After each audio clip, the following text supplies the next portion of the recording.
For Mile High Stadium, it's the Cincinnati Bengals versus the Denver Broncos. Brought to you by Bud Light. Everything else is just a light. By BMW, the ultimate driving machine. To arrange a thorough test drive, phone your nearest BMW dealer. And by McDonald's. It's a good time for the great taste.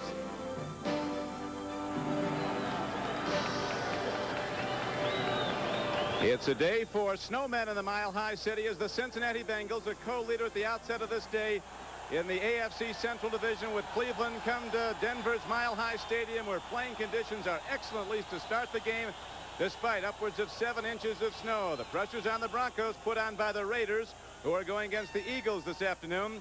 Don Criqui with Bob Trumpy here at sold-out Mile High Stadium as the Broncos are ready to kick the ball off. Tim McGee and Stanford Jennings are back deep for Cincinnati. This is Tim McGee, the rookie from Tennessee, who will down the ball, and the Bengals will go on offense first and 10 at their 20. Not even with the snow all over the Denver area today, you couldn't have picked a better place to play. This is a prescription athletic turf, well taken care of by Steve Whiteman and his crew. As you look at the offense of the Bengals, it is, they got the tarp off about 2.5 hours ago. This is as good a surface as you'll find in the NFL on a day like this. It is remarkable the playing conditions are this good. They've had it covered. Upwards of 7 inches of snow fell today in Denver, more expected. Here's Esiason on first down. Jackson puts pressure on him. As Esiason gets it away, and catching the ball is the great James Brooks as he turns across midfield and gets out of bounds at the 44-yard line. So a broken play resulting in a 36-yard gain for the Bengals. And that's one of the things that both coaches like about their quarterbacks. For Denver, Dan Reeves likes the ability of John Elway to make the big play, as we watch Ricky Hundley with pressure, and Esiason for Cincinnati starts the game with a big play. Both are creators at the quarterback position. When something's not there, they try to get it done. Esiason was the #2 rated passer in the NFL last season behind O'Brien of the Jets. This season he's down a little bit, but still very effective. Bengals feel it's critically important to get on the board first, try to take some of the crowd out. Nearly an interception, as coming out of off the tight end position was Rodney Holman and Dennis Smith. And Steve Foley converging on the ball. Foley almost intercepted. Rulon Jones leads the AFC in sacks, rushing from the left end. A young defensive line. Mecklenburg, an all-pro player at inside linebacker. And Jackson, the oldest linebacker in the NFL in his 13th year. Wright, a 5-time all-pro at the left corner, and Mike Harden, the right corner for the Broncos, has scored 3 touchdowns this year.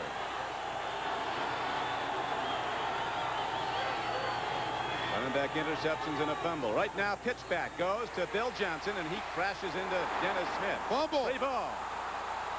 It goes out of bounds, and it was last in possession of Bill Johnson, who right now is in Never Never Land. He is unconscious on the field. A hit by Dennis Smith. Absolutely out cold. So a break in the action. Bengals keep the ball when we come back to Mile High.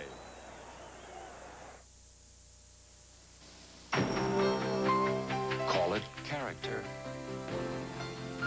Even nobility, if you like. It should be known as the best of its kind. And most of all, a light beer should be as great as its namesake. That's why there's Bud Light, the light beer with the first name and taste. Everything else is just a light.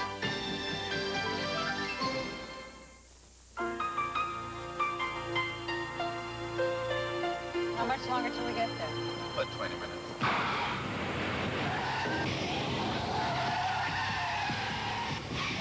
Anti-lock brakes, internationally patented suspension, uncanny control. Conventional luxury sedans are built to survive accidents. The BMW 528e is built to avoid them. Let's see if they're okay. It's a Radio Shack Merry Christmas. You're home. You won't believe how much I save by shopping at Radio Shack's Christmas electronics sale. I got those beautiful stereo speakers for Kathy, half price. Your mother will love this convenient cordless phone. Billy can fight alien ships with this Astro Command electronic game. And for us, I even save 40% on this dual-powered calculator. Now we can balance the checkbook. The Christmas electronics sale, only at Radio Shack. From behind the defense, this Denver group under Joe Collier, a great pursuit defense. Watch the hit. Dennis Smith, helmet on helmet with Bill Johnson. He's out before he hits the ground. The ball squirts away, and the new rule in the NFL, it is spotted at the spot where Bill Johnson fumbled it. Correct. Johnson was a great running back in the now-defunct U.S. Football League. Had over 1,200 yards one season running for the Denver Gold at this stadium. Johnson goes to the sideline now. The Bengals with the ball at the 42-yard line of Denver. Stanley Wilson is in the lineup to replace Bill Johnson. Larry Kinnebrew, through the first part of the season, was the starting fullback for the Bengals, biggest fullback in football at 270 pounds, but coughed it up 3 times against Seattle, so he's on the bench. They got to hurry. They only got 6 seconds left on the 30-second clock, Don. Down to 2. They get the snap off, and Esiason takes a deep look as a man open and diving for the ball at the 31-yard line is Steve Kreider, who goes out of bounds with a reception, and it's a first down for Cincinnati. Kreider hasn't caught many this year. Veteran from Lehigh. That's only his 4th reception. He'd been injured earlier. Sam Weich, now in his 3rd year as head coach of the Cincinnati Bengals. Both these coaches, Dan Reeves and Sam Weich, will go to the bag of tricks. You could see some unusual plays before this one's over. As standard operating procedure, they use a bag of tricks. And they both make them work. They're probably the 2 best teams at the NFL going to gadgets. James Brooks, head down. He was slowed up by outside linebacker Jim Ryan, and Carl Mecklenburg finished him off. The gain down to the 30-yard line. Really no gain. And so now with 13:40 to play, it'll be 2nd down and long. And this will be an interesting matchup all day long. The Bengals are the best rushing team in the AFC. The Denver Broncos rushing defense 2nd best in the AFC. Anthony Munoz trying to pull up through there, but little or no gain for the Bengals. 2nd and 10. Eddie Brown, deep speed to the near flank. He's running a short pattern. Here's the ball thrown down to Tim McGee. Another fine defensive play by Dennis Smith, a strong safety from Southern California. Came up and topped him as the ball arrived. It was a perfect throw, and the receiver was open, but Smith recovered. And the more you watch this kid, Dennis Smith, out of USC, the more you realize what a spectacular athlete he is. Just outstanding. You see the size of the Bengals offensive line. The Denver Broncos, weight-wise, the smallest team in the NFL. And the defensive front of the Broncos is not big. The Bengals go with blue chip Clydesdales up front. Huge, and they're all good. On the run, the throw is to Eddie Brown, who turns upfield. He rule him out. They're going to rule it incomplete. One official does. Another stops the ball at the 21-yard line. Yeah, he didn't get the first down, but he got the catch. It goes. 9 yards. First time we see slipperiness on the field. Brown in motion. Offense rolls that way. No one went with Eddie Brown. He took himself out. That's his foot right there slipped. Good spot by the officials. Now Jim Breach comes out, a troubled place kicker. He's been a very good one. Had some back problems. Has hit only 50% of his field goal tries this year, just over that. This will be a 39-yard attempt. 14 to 27 field goals. Throughout his career prior to this year, he's hit 70%. Kreider's the holder, looking for the first points of the game of the Bengals.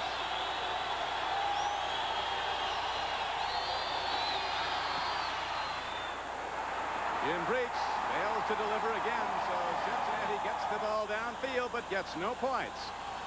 And with 13:07 left to play, a timeout, and Denver gets the ball when we come back. 'Twas the night before Christmas when all through the house not a creature was stirring except Fievel the mouse. Presenting Fievel, the adorable star of Steven Spielberg's presentation of the Don Bluth film An American Tale. Now collect all 4 different McDonald's stocking ornaments featuring Fievel. Each one comes free when you buy the perfect stocking stuffer. A $5 book of McDonald's gift certificates. This holiday season, give a terrific surprise. Free Fievel stockings with our gift certificates inside. AT&T is in consumer marketing. Burger King serves over 4 million people every day. And every night, they use AT&T Watts to collect clear, accurate data from their restaurants all over the country. So they always know what's selling. Is Burger King keeping their customers happy? With AT&T Watts, the data is very clear. Talk with us. AT&T, the right choice.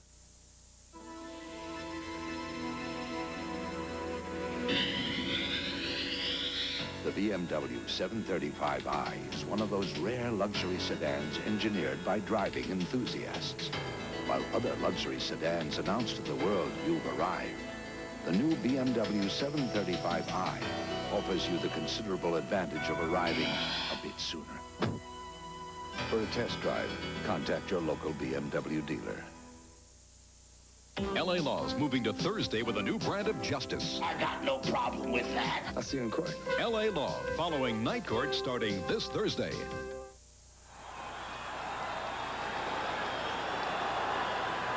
Back at Mile High Stadium, Don Criqui with Bob Trumpy as the Broncos have the ball for the first time. John Elway at quarterback. Excellent throwing on the run, as is his counterpart Esiason. Back to a near side screen, and here comes Wilhite. He's across the 25. Free ball, it'll be Denver's. And a penalty marker comes in from the back judge well after the play is over, Trump. And that looked like a clip. I think Reggie Williams got clipped on that screen. This is an excellent screening team, the Denver Broncos. And on a day with inclement weather, this flag's going to be against Cincinnati. That's with Watson signaling. Just as Wilhite caught that ball, it looked like somebody clipped him from behind. Grabbing the face mask, number 58, defense, 5-yard penalty, first down. Joe Kelly, a rookie linebacker from Washington. There are some finals in. Redskins had a tough time, but they go to 11-2 with a victory over the St. Louis Cardinals today.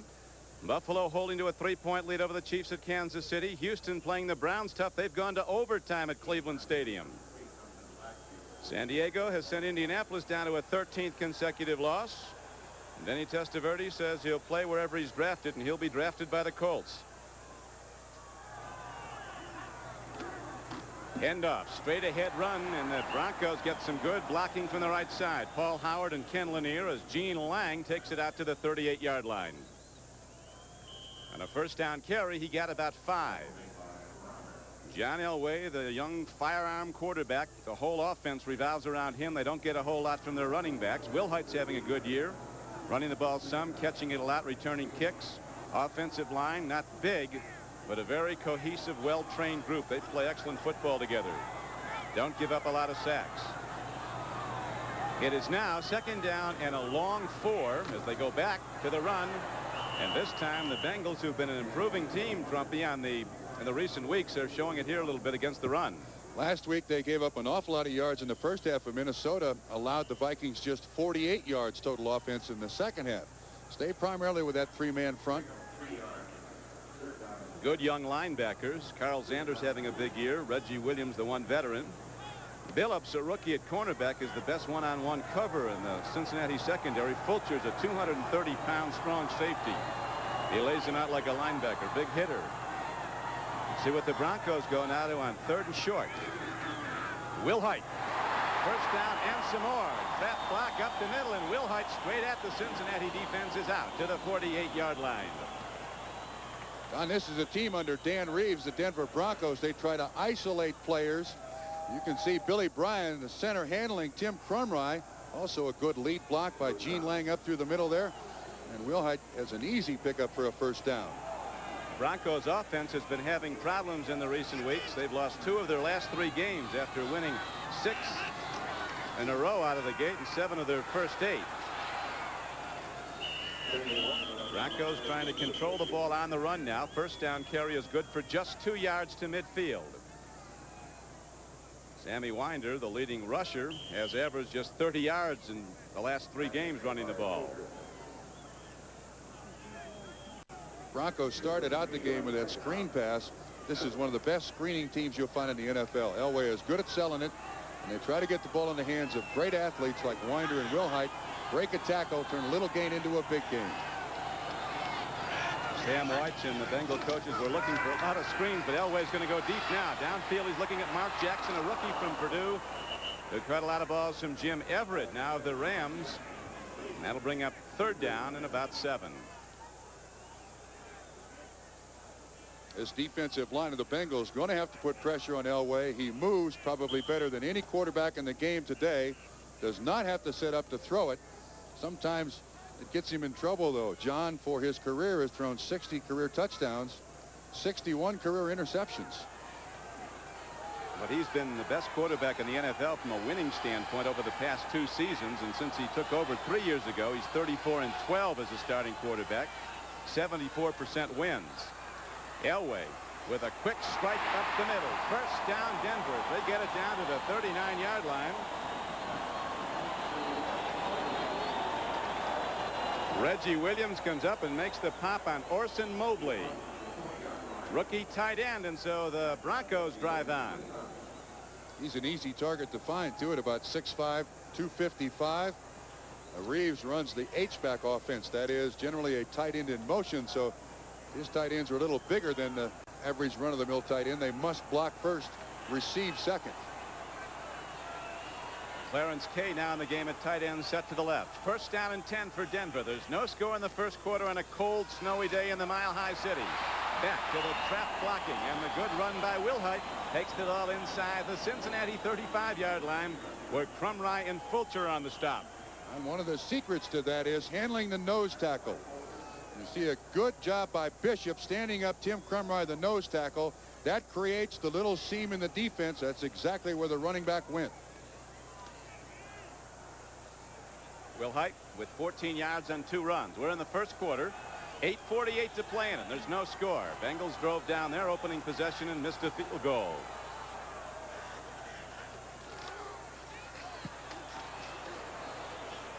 Winder takes it back, maybe ahead for half a yard is all, to about the 31-yard line. Reggie Williams, an 11-year veteran from Dartmouth, made the play for Cincinnati. Broncos offense in the 2 games they've lost, losing 2 of their last 3 to San Diego and the Giants. Lost to the Giants last week. The Denver defense didn't give up a touchdown in either loss. 10th play of this drive now. Broncos moving the ball primarily on the run.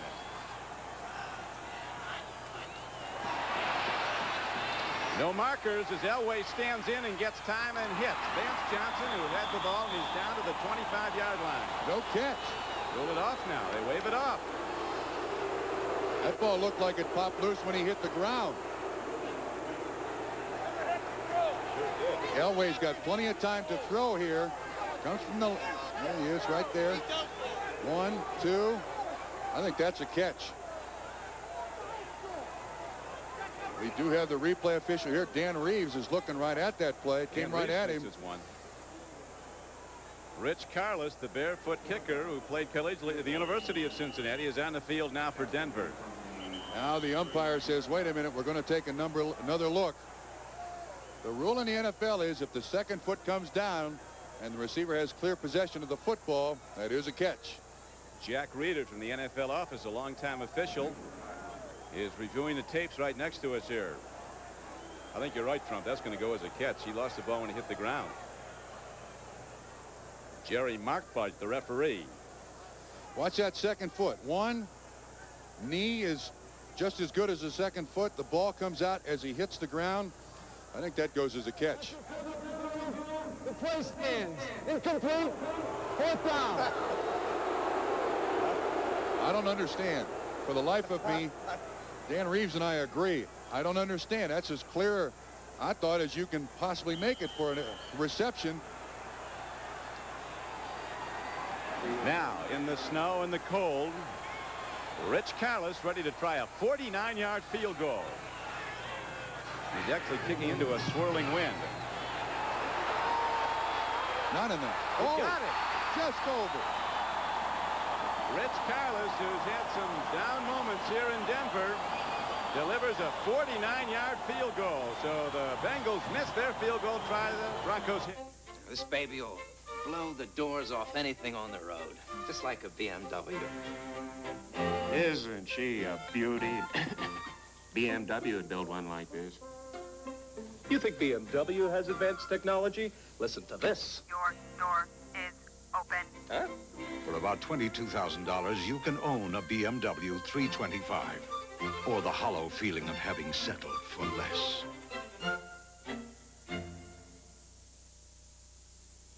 Give me a light. Bud Light. If you just ask for a light beer, you never know what you'll get. Pitcher of light. Bud Light. So if you want the less filling light beer with the first name and taste, don't just ask for a light beer. Give me a light. Ask them to bring out their best. Bud Light. Bud Light. Because everything else is just a light. I think this bunch deserves a treat this weekend. Yeah! We'll need extra cash. No problem. The Discover Card. Smart move. Get cash at thousands of automatic teller machines. And more. With Discover Card checks.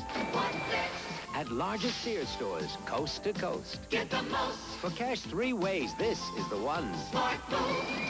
The Discover Card. Great day. Yeah, what are we doing tomorrow? The Discover Card. NBC Sports World presents a gathering of the world's great figure skaters. Scott Hamilton, dance sensation Torville and Dean, Dorothy Hamill, and more. Relive the magic of the World Professional Figure Skating Championships on NBC Sports World.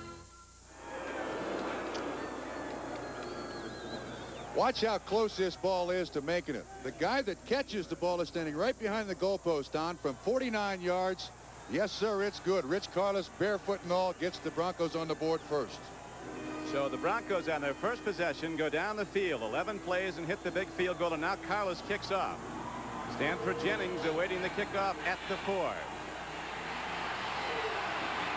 Jennings breaks it as they bust the wedge, and he's out across the 40 and not done till he gets to the 44-yard line. So the Bengals bring it right back on the kickoff return, a 41-yard return. The Steelers have taken the Bears to overtime at Chicago. The Rams have sent the slumping Jets down to their second straight defeat. And New England found a way to come from behind again in the closing moments. So the Jets and the Patriots are tied in the AFC East, both now at 10-3. Washington goes to 11-2. The Bills in Kansas City still fighting it out in the fourth quarter at Arrowhead. Bills with a 3-point lead.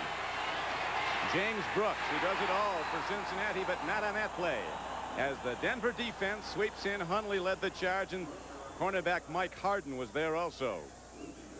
If the Bengals' idea today coming in to play the Broncos was to try to run against them, to this point it has not worked at all. Well, as you know, Trump, the Bengals are the best rushing team in the American Conference, and the Broncos, despite having what's termed an undersized defense, are the best in the conference at stopping the run. So far, Denver's been winning that battle. Esiason with time, lets her go long. Eddie Brown takes it at the 34-yard line. He's in for a first down for Cincinnati. The fleet wide receiver who played in the national championship team with Bernie Kosar at Miami of Florida makes his 43rd reception of the season. Good for a 22-yard Cincinnati gain. Big matchup today. Rulon Jones, 13.5 sacks coming in. Joe Walter, young man with the task of keeping Rulon Jones off Boomer Esiason. That time, Esiason got the ball off, but Rulon was right in his chest. Rulon comes in with 13.5 sacks, number 1 in the AFC through 12 games.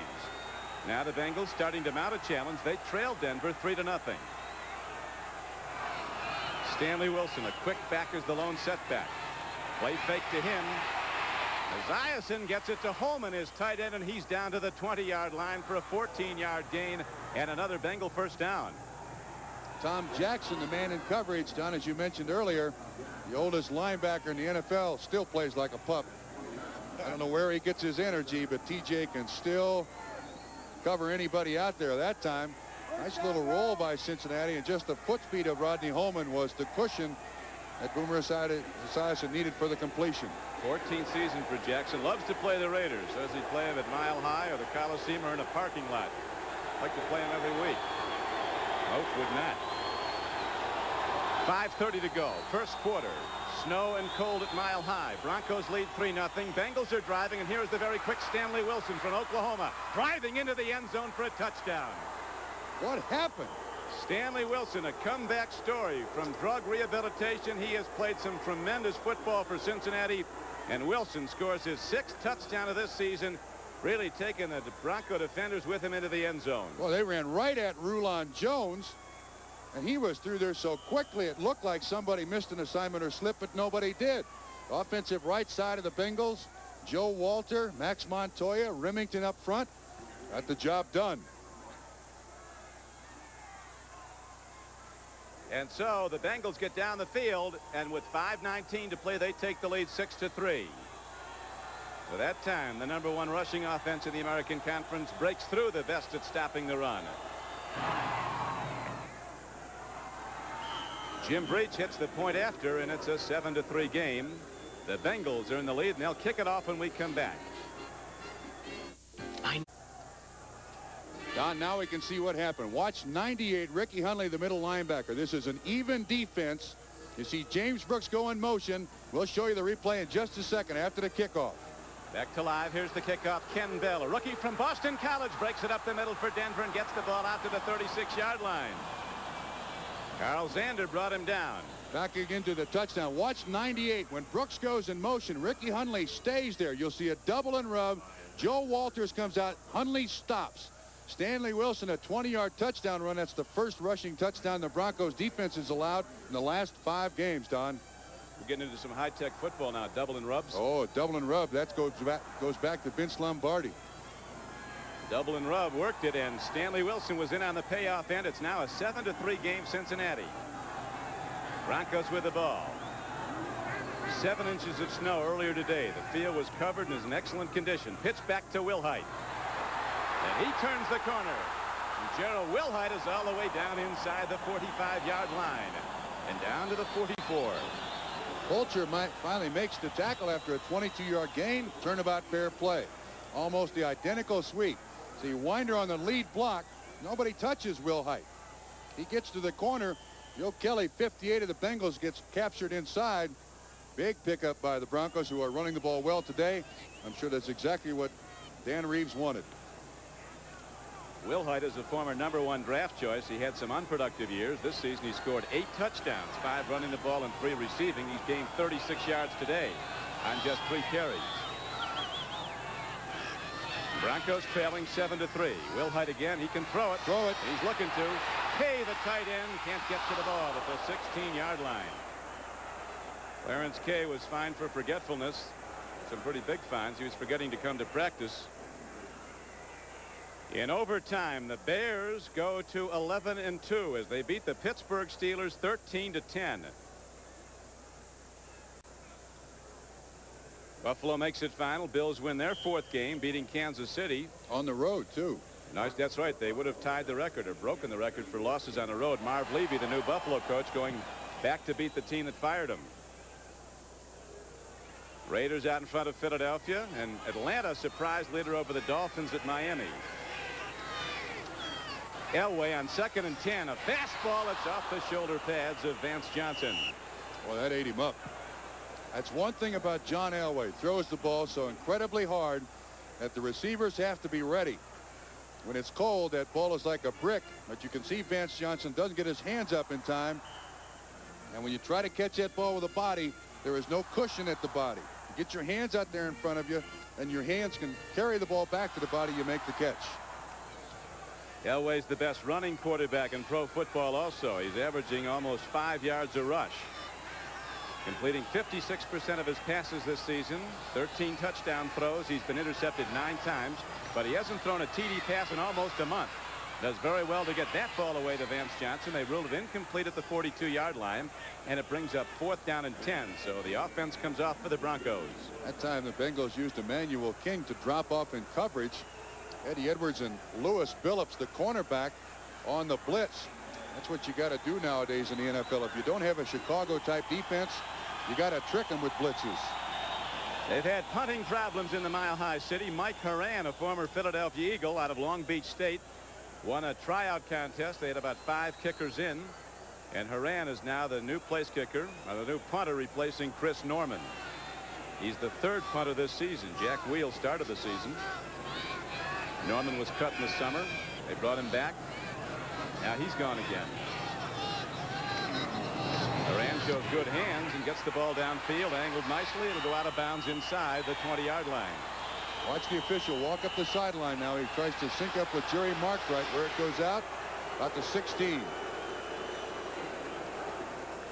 Just 27 yards, but he does get it out of bounds inside the 20, and there the Bengals going offense again.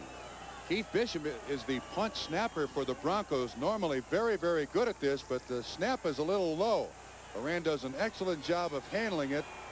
And here in Denver, sometimes you do have to be a shortstop. Probably part of the consideration why Reeves accepted him as the punter. Now the Bengals set up as the Rocky Mountain Thunder, the foot stamping in applause. Very difficult to call signals. They'll take a lot of teams out of shotguns. Wilson, last time he had it, you'll remember he was in the end zone. This time he's knocked out of bounds for a substantial loss.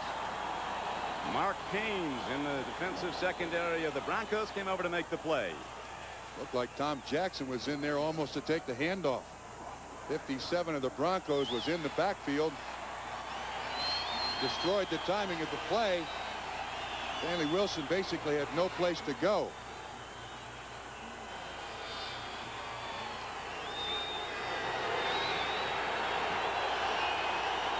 We could get a lot more snow as this game wears on.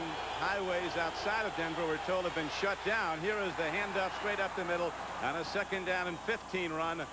And the gain is out to the 15-yard line. It'll bring up 3rd down and about 11. Again, Dennis Smith from that strong safety spot in to make the tackle. Almost plays like a linebacker. One of the toughest hitters I've ever seen in the game, along the lines of Billy Thompson. Used to play strong safety here for Denver. Joe Collier, defensive coordinator. 3rd down for the Bengals. The big left-hander needs 11 on this throw coming up. James Brooks will be a lone setback. 4 wideouts in the game. Big rush. And Esiason's got room to run. Mark Haynes has a play on him, but too late, and it looks like he's got the 1st down. Very close. Very close. Yeah, it could be. Now it looks like they're spotting it short now. An 11-yard run. Looks like he's just short, or is now not meant to have it. We'll have to wait for the measurement. Don, you understand, though, that on game day they have markers on both sides of the field, but the near side marker is official. The far side marker is just so that the fans can see where the 1st down marker is. You can see where that orange stripe is. That's the 1st down marker, but that's unofficial. They'll measure. More importantly, so the players can see where the 1st down is. True. Very true.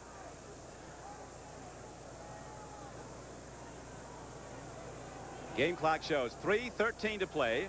The Bengals lead 7-3 on a 20-yard touchdown run, and the spot is short. Stanley Wilson scored the touchdown for Cincinnati after the Broncos had taken a 3-0 lead. See where his left foot is? Obviously out of bounds there. Ends up being a 4th down. Jeff Hayes in the punt. So Jeff Hayes, the Cincinnati kicking game has not been stalwart. Jeff Hayes with the lowest average and lowest net of any NFL punter this year, but he did run a fake punt in 61 yards against the Steelers to win a football game. Hayes standing back at his 10. Wilhite back at his 30 for Denver. Not a deep kick, but Wilhite lets it bounce. It takes a Cincinnati roll. And there's a penalty marker down also at the line of scrimmage. 44-yard punt with the roll, and the clock stopped at 3:01 with a penalty and change of possession. Illegal man downfield for Cincinnati. I'm sure Denver will make him punt it again. I'd be surprised if the Broncos take it here at the 30-yard line. Dan Reeves saying, make them kick it again. Make those guys run 40 yards again. Bengals with an excellent record, 8-4. But they've had problems in one area. They're the only team in the NFL that's a winning team. Number 58, offense, 4th down. That's been outscored by the opposition. The Broncos, with their strong defense, hoping to keep Cincinnati down. Anytime the Broncos have scored 20 or more points, they've won, and the Bengals have been outscored by their opposition this season. A very important meeting between the Bengals and the Browns coming up in Cincinnati, December 14th. And head-to-head play between the Bengals and the Browns. Cincinnati's up 1-0. They won at Cleveland. High kick, but Wilhite will bring it back.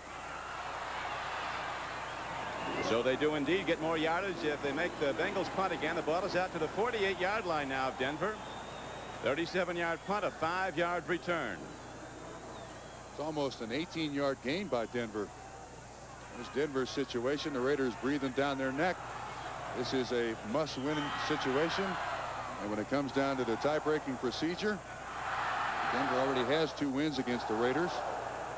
And Denver has much more difficult scheduling the rest of the way. Denver goes to Kansas City next Sunday, then plays Washington here, plays at Seattle to close it out. A long ball, Elway going, and the ball is taken in by Mark Jackson, and they rule it a catch at the 19-yard line. Great catch. Mark Jackson, who is averaging 21 yards a catch, pulls down 133 yards in length, and it's a first down as the Broncos challenge. And one thing John Elway is accused of is not having a touch when he throws the ball. This is perfect.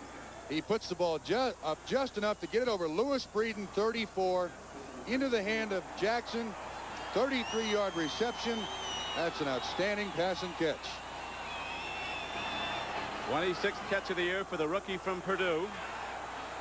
Not big, 5'9", but very fleet. As you saw there, he had 2 steps on the defender, and now the Broncos trailing 7-3 challenge. First quarter. Screen.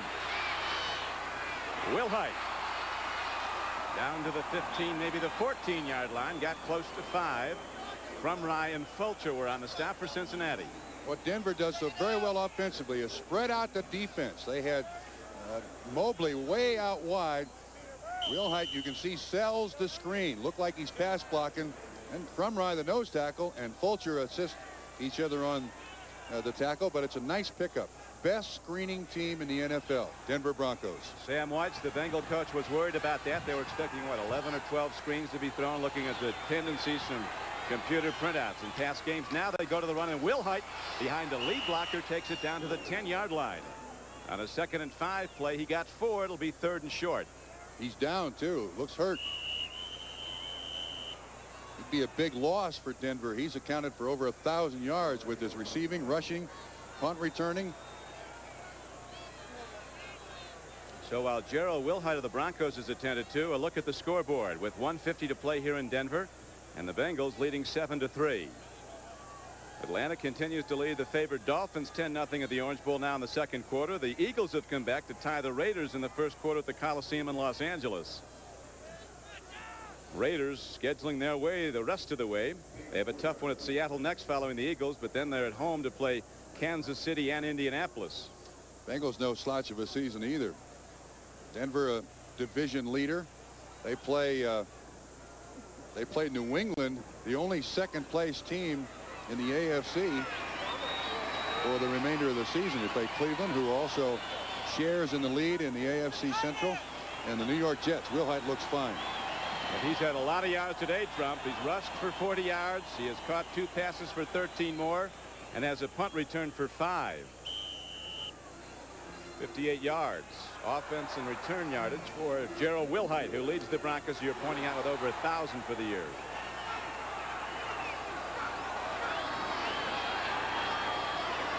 Broncos down 7-3, 1:35 to play 1st quarter. Elway's not thrown for a touchdown in almost a month since the November 2nd game against the Raiders at Los Angeles. Going to the run to Gene Lang, and Crumry knocked it down. The nose tackle is the best defensive lineman this season for Cincinnati. They're making those hits count. These guys are slow getting up. Now it's just a matter of the spot. Jerry Markbright again brings in the chain. Looks ever so slightly short. Elway is signaling about a foot short. He joined us late. Both teams have moved the ball in this game. Bengals got the opening kickoff, went down, but missed a field goal. Denver on its first possession got down in a long field goal. A 49-yarder by Carlos was good. A 3-0 Bronco lead. Then a big kickoff return by Stanford Jennings, and shortly thereafter his teammate was in the end zone for a touchdown run from 20 yards out. Stanley Wilson on the payoff end. And now the Broncos go 1st and goal from the 9-yard line. No, they're short, excuse me. It's going to be 4th down and inches at the 9-yard line. Well, they go to a power formation with 3 tight ends in the game, and I set in the backfield.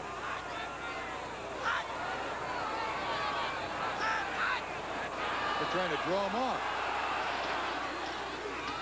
And he got it that time. He got it. Now, while we have a moment, let's go to NFL 86 and Ahmad Rashad. Ahmad.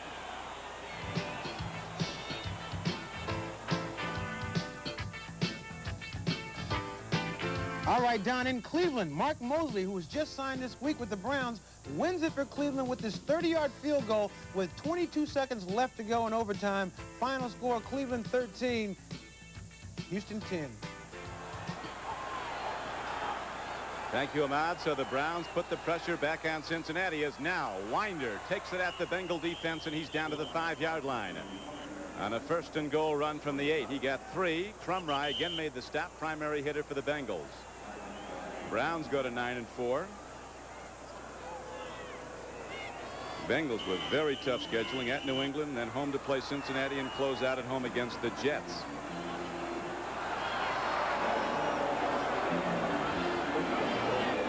Wilhite, we're told, has a bruised right knee, but he is expected to return to the game. New England's unbelievable. The next opponent for the Bengals at winning tight games at the end. They won today by a point at New Orleans to tie the Jets for first place in the AFC East. We'll be back to Denver after this. Final score. Don Craigie with Bob Trumpy at Mile High Stadium in Denver. A lot of offense in this game so far, Trump. Yeah, I think Dan Reeves is very happy with the way his team is running the football, too. When they've needed to come up with a big down, they've gotten it running. The Bengals on the other side of the coin throwing the ball particularly well. And I don't think at any point in this football game the field will be a factor. To Steve Whiteman's credit, his ground crew has got the game here. It's like 63 and sunny. They started out this morning. It looked like they wouldn't get a football game in. Big buildup of snow. As we pointed out, highways around Denver have been closed already. But now the snow is stopped. It's not that cold. Temperature in the 30s. As you look at the first quarter numbers, well over 200 yards combined offense. Both teams moving the ball in this game. It is a 7-3 game Cincinnati. But the Broncos are driving now the ball inside the 5-yard line. None of the 31 yards rushing the Bengals have, 20 came on one run, Stanley Wilson's touchdown. So the Broncos have done an excellent job of shutting down the run for the most part.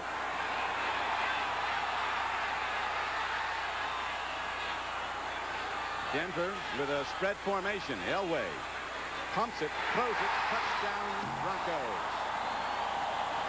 Coming out to the near flank and moving with the ball is Vance Johnson, and Mark Jackson right with him. He took a defender with him, did Jackson, and Vance Johnson was open for the strike by Elway. His first touchdown pass since November 2nd.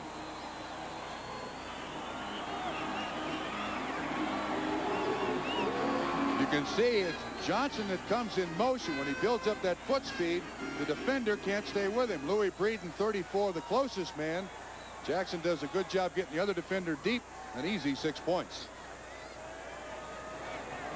So now with the Broncos taking the lead for a second time, Carlos hits the point after to make it a 10-7 game, but there's a penalty marker down at the line of scrimmage. Today's game is brought to you by Mazda Cars and Trucks. The more you look, the more you like Mazda value. By New York Life, to help you get the most out of life. And by the U.S. Army, a place to be all you can be. Prior to that touchdown throw by John Elway, here was his last previous one at the Coliseum in Los Angeles against the Raiders on November 2nd. Been a long time, taking a lot of heat here in Denver. And he'd only thrown 8 interceptions in the same period of time, but he's going to get it in the end zone somehow. That one against the Raiders to Sammy Winder, the last of Vance Johnson, his second touchdown reception of this season. Now Tim McGee downs the ball. Number 1 draft choice this past spring of the Cincinnati Bengals from tennis. Look at this little guy come out. Gets the tee. Probably the thrill of his life. Hopes to someday return in a real Bronco uniform. That's a long run for a little kid like that. So on the touchback, the ball comes out to the 20-yard line, and the Bengals will go on offense there. They trailed 3-0, led 7-3. Now they trail 10-7 with 14:50 to play in the first half. Good throw by Esiason to a short-handed receiver, Cris Collinsworth. Catches his 48th pass of the year. The veteran from Florida. But called him the thoroughbred at Florida because he was so fast. He got to Cincinnati, and someone at Latonia Downs wanted him to race a thoroughbred real one. It's a 50-yard race. Collinsworth said he lost by 47 yards. Wasn't even in the picture at the finish. Yeah, then I think he bought the horse, too. He does own some thoroughbreds, doesn't he? Yes. It's a long time without a touchdown pass.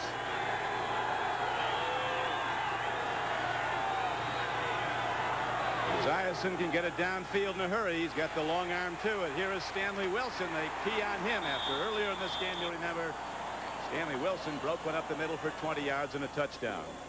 Tell you, Broncos, this is a movement defense. Watch Hundley from the inside. He reads the sweep immediately, trying to get out there. Excellent block by James Brooks, but he's still there to assist on the tackle along with Tony Lilly. This is a great pursuit defense. That's the entire design by Joe Collier, and they get it done. A surprise at the Coliseum in Los Angeles, where the Eagles down 7-0 to the Raiders have now rallied for 13 points to take a 6-point lead. That'll be well received. That news here in Denver. Broncos with just a one-game lead now over the Raiders.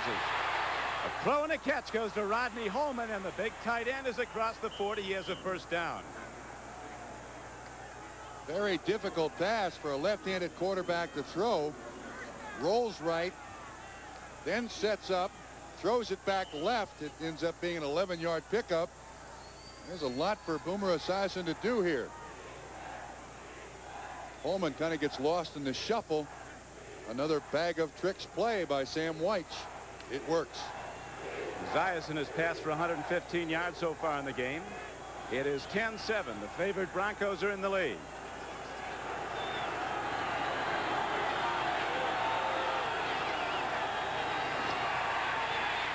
Again, Esiason waits on the rush, then dumps it off, this time to Wilson. And Stanley Wilson, a power back with great speed. He's 5'10", 215 pounds, a former Oklahoma Sooner. Gets ahead for a gain of about 8 yards. It'll be 2nd down and 2. Wilson looks like he may have gotten kicked in the face, a gash of some sort. And Larry Kinnebrew comes in the ball game. This is the way they... That's ominous. The division of doom. Dan Reeves had great success against the AFC Central. Under Reeves, the Broncos are 10-1 against opponents in that division. Watch Kinnebrew. He's had a penchant for fumbling, Don. Biggest fullback in the game. Here's a free ball. Esiason falls on it, and it'll be 3rd down and 2. Bengals fortunate there to beat the Bronco defenders to the ball. Esiason against, Kinnebrew against Seattle 3 times fumbled the football, but this was on Esiason. Able to maintain possession. Very lucky. Broncos are tough to beat in this stadium. As right now, the Bengals are trailing Denver 10-7. Broncos have won 24 of their last 28 games at Mile High. The last time they played here, they beat Kansas City. Prior to that, though, they were beaten 9-3 in a major upset by San Diego. They got to hurry. Wilson breaks it, and he almost goes the distance. He might. He's a load. Stanley Wilson gets it inside the 25-yard line. 28-yard run by Stanley Wilson. This is the best rushing offense in the AFC. And for the most part, Denver's done a great job of shutting them down. But they have allowed in short yardage situation now 2 big plays. See Wilson, a missed tackle there by Rick Hundley. And he runs by 22 Tony Lilly. Ends up being a 28-yard pickup by the Bengals. An excellent block trump by Brian Blados. Hit his primary man and then screened Ricky Hundley off the play. And that really sprung Wilson around the corner.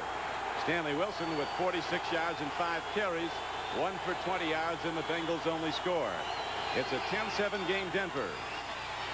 James Brooks goes right up the middle and takes it inside the 10 and down to the 5-yard line.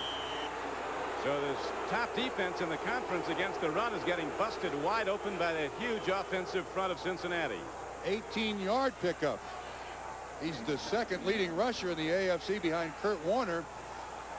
And I think Colorado went in to play the nose tackle there. This is just a straight ahead play. Good lead block by 28 Kinnebrew. Dennis Smith misses James Brooks. 49. Very unusual. Dennis Smith, one of the most sure-handed tacklers you'll find in the game. That's a run of 28, a run of 18 on 2 successive plays. Esiason goes to Kinnebrew in the big back. Head down, takes it in on the payoff end. Larry Kinnebrew, and the Bengals have the lead for a second time. 9:20 to play in the first half. And Larry Kinnebrew, who weighs somewhere between 265 and 280 pounds. Tell you, every meal for him, it's like he's going to the chair. He gets it all. You can see Louis Wright saying, uh-oh, what have I got myself into here? Kinnebrew is about 9 rooms deep in Sam White's doghouse. He just moved up to room 8. It's amazing how quickly he can gain weight. Just looking at ads in the newspaper, he gains weight. Now the point after attempt by Jim Breach is on the way and through the middle, and so at 9:20 to play in the first half, the Cincinnati Bengals take the lead for a second time. It's a 14-10 game. Cincinnati Bengals with a high-power offense just went 80 yards in 8 plays. Larry Kinnebrew in for the touchdown, and now the Bengals lead for a second time, 14-10 with 9:20 to play in the first half. A wild game at the Coliseum in Los Angeles. 2 punt returns for touchdowns in that game between the Raiders and the Eagles, where the Eagles lead Los Angeles 13-7. Ken Bell will not bring it out, and the Broncos will start first and 10 at their 20.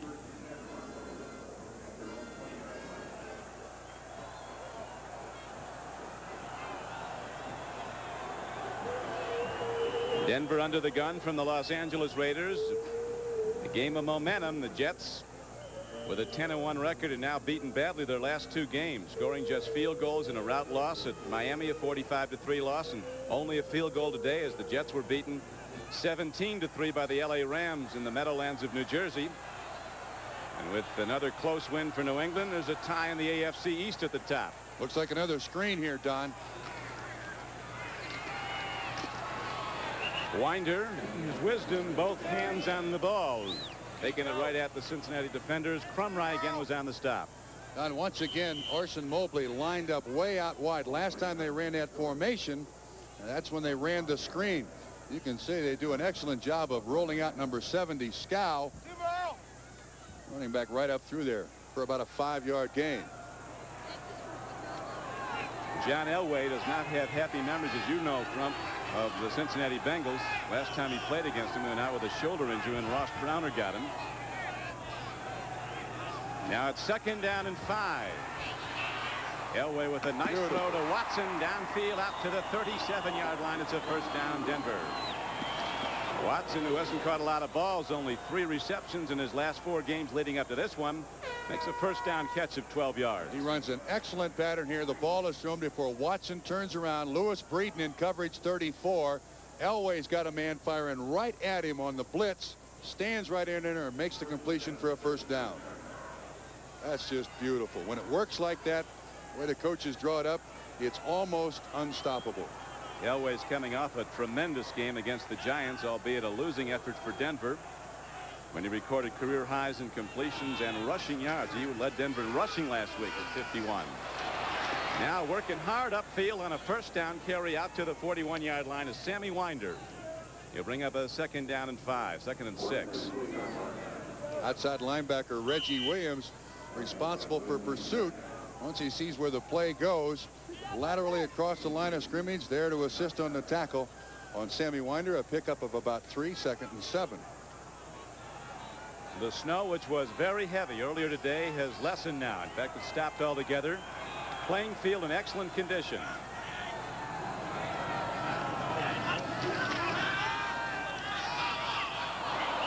Too much on it for Orson Mobley.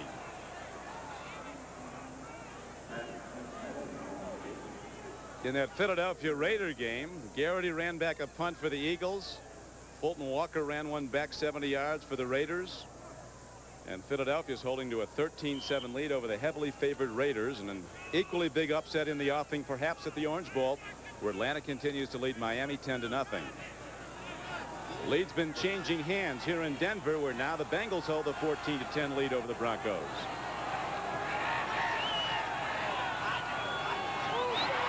Replay. Crumry left early. 3rd and 6. No gain but a marker down. That's going to be on the defense, so it's going to be 3rd down and 1. They'll take the penalty for sure.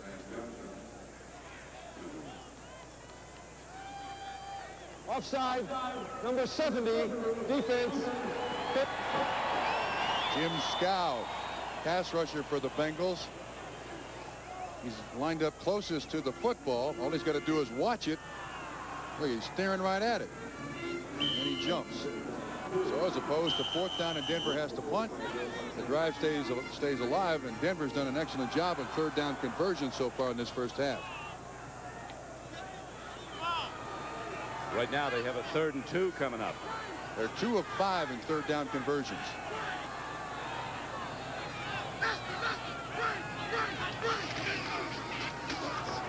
Wilhite breaks it. 1st down and more. He's to the 46-yard line of the Bengals. Joe Wilhite, a quick 5'10", 200-pound runner, breaks it. 3rd and short, and the Broncos get 4 new downs. Excellent lead block by Winder. He gets into Louis Breeden, and there's the alley. Wilhite with good speed, now obviously recovered from that bruised knee. Big 1st down pickup. Drive stays alive for Denver, so that offsides, that encroachment by Scow keeps this drive alive.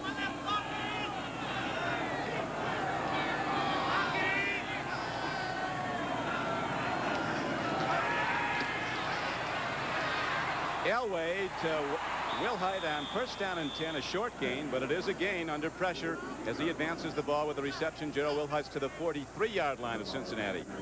Carl Zander was on the stop, and Tim Crumry was on the rush. They are getting some pressure on Elway, but he doesn't seem to mind it. Look, his uniform is clean. Crumry there late. No penalty called. This Denver offense spreads it around. They have 7 receivers with 20 or more catches coming into this ball game. Now into the 13th game, Trump. The Broncos have only allowed 22 sacks so far of John Elway. A timeout on the field. We'll be back to Denver after this. This Bud's for all that you do. Today a landscaper, tomorrow a college student. Yep. Finally took your advice, Mike. You taught him. Already you're smart. All you knew. They say he's a lot like you. Yeah, you make America work, and this Bud's for you. Here's to you, Beechwood Age, for that clean, crisp taste that says Budweiser. To a future architect. And to a brother who made it possible. This Bud's for you. Heart surgery. To perform it, doctors need vital information. At an IBM scientific center in England, computer researchers and doctors are transforming X-rays into 3-dimensional models of a patient's arteries and beating heart. This experimental project is an example of innovation at IBM.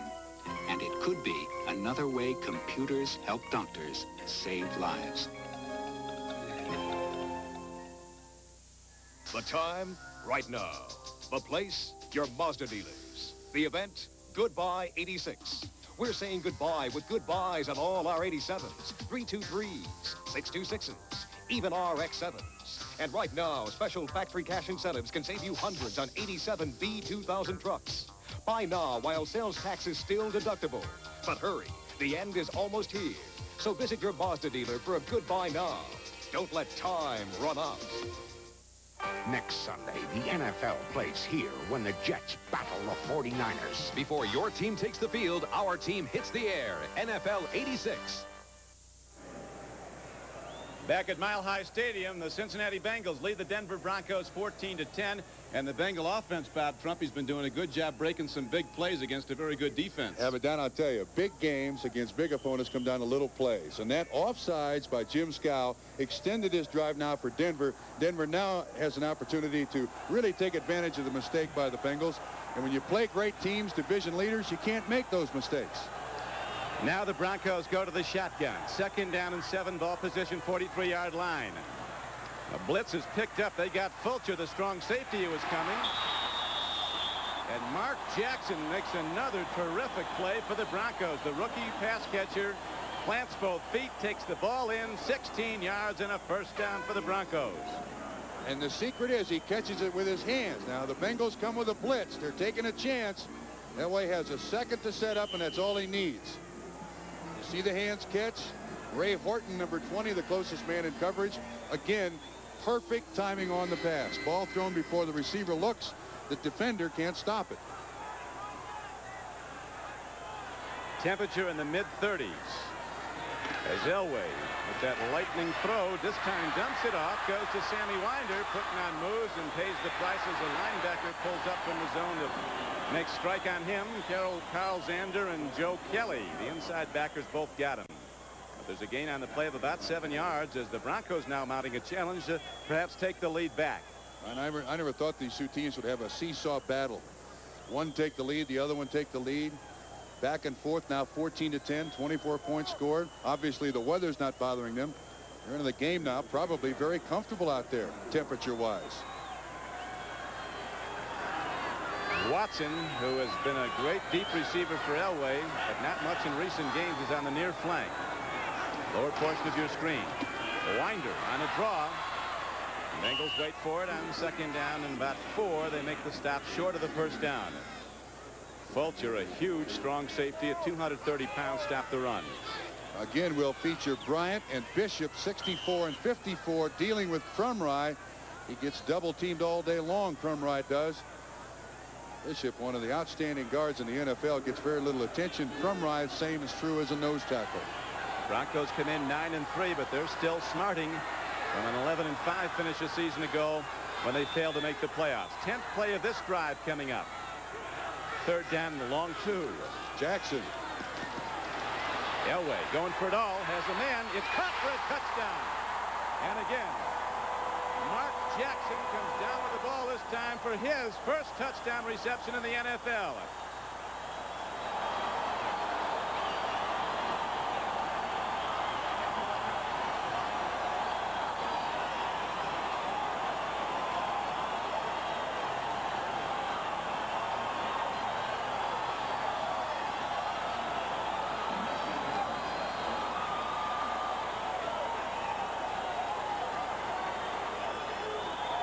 We spoke earlier about both Elway and Esiason being creators as quarterbacks, and that time Elway created a touchdown. Now Carlos barefoots the point after it. And for a third time in this back and forth game, the Denver Broncos take the lead. They're up 17-14. And the thing you got to love about these kids, both Elway and Esiason, is they make something big out of something bad. Now the intended receiver here, once again, Vance Johnson going in motion. But Elway, when he rolls out, has the presence of mind and the strength of arm to sling it across his body. Robert Jackson, 37, in front, but an absolutely acrobatic catch by Jackson, his first NFL touchdown. The position of quarterback has changed so much. It used to be quarterbacks would go back and they do what the coaches told them, and they take the logical progression of receivers and find the open man.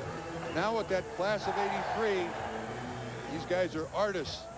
They don't let defenses shut you down. They go out and get it, take it from you. And that was a prime example there by Elway. So Mark Jackson, a 6th-round draft choice from Purdue, playing to the crowd. He likes all this. He's been here before in that end zone. It's not Mile High, but he has been at Ross-Ade Stadium, home of the Boilermakers, with Jim Everett on the throwing end. Another sustained drive. We've had both teams pull a nose off today. An 80-yard drive in 10 plays, and now it's a 17-14 game, Denver. Rich Carlos hits the ball hard downfield. McGee loses it. He's got it. That's a muff. He can down the ball. That's right. That's a touchback. Very smart by McGee. Impetus of the ball carried into the end zone on a kick. Mark Mosley was the man that decided the Cleveland game. In Chicago, it was Kevin Butler who beat the Steelers in overtime with a field goal. Rams maintain their lead in the NFC West with a victory over the Jets on the Jets' home field. New England goes to 10-3 to tie the Jets for the AFC Eastern lead with a win at New Orleans. Redskins 11-2 now after a close game at St. Louis.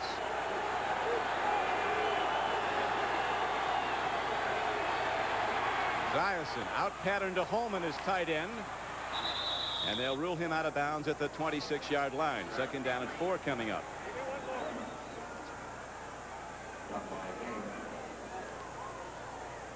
Colts go to 0-13.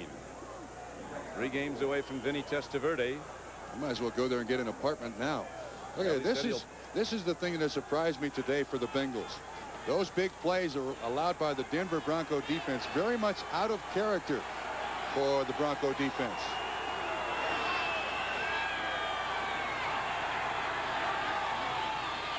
Esiason on 2nd and 4. Beautiful throw to Brooks, who loses the ball turning. James Brooks, an all-purpose back from Auburn, who's been a spectacular player for Cincinnati. He comes in with almost 800 yards rushing with 37 receptions. James Brooks, number 21, has scored 8 touchdowns this season. On each time one team has scored, the other team has come back with the answering drive. Pressure now on the Bengals. Last time they had the ball, 8 plays, 80 yards, and a score. Consumed 5 minutes and 37 seconds. Esiason, 9-12 with the drop. Kreider goes in motion. Looking at Kreider. Tip ball, and the Broncos will get it back as Cincinnati has to punt. Randy Robbins, an extra defensive back, made the play to stop this Bengal drive, and now the Broncos send their kick return team in with 3:24 to play in the half. And that was close to an interception. He had to go through the motion, stayed with Kreider, cut in front of him, almost made the pickoff. Bengals very lucky there. A reminder to our viewers that we'll be selecting the Budweiser most valuable player for today's game at the conclusion of the game. And Jeff Hayes ready to punt it downfield to Gerald Wilhite. He's troubled. Well hit ball. Wilhite fair catches it. It's his 32. There the Broncos go on offense again. Denver holding to a 17-14 lead. 43-yard punt. Halftime we'll be going to NFL 86 where Bob Costas, Ahmad Rashad, and Paul McGuire are standing by. Right now the LA Raiders are still being upset, at least in the second quarter, by the Philadelphia Eagles, 13-7 at the Coliseum in Los Angeles. In this game the lead's gone back and forth. Broncos led 3-0. Cincinnati led 7-3. Broncos came back to take a 10-7 lead. Then it was Cincinnati 14-10. And now the Broncos with the ball and a 17-14 lead.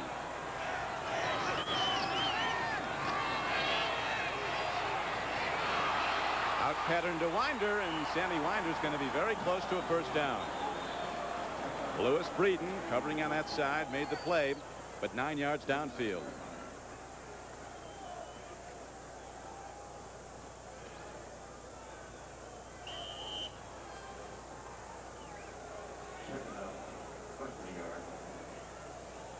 John Elway has quarterbacked Denver to 34 wins in the last 46 games he started. Has been the winningest starting quarterback in the NFL over the past 3 seasons, John Elway.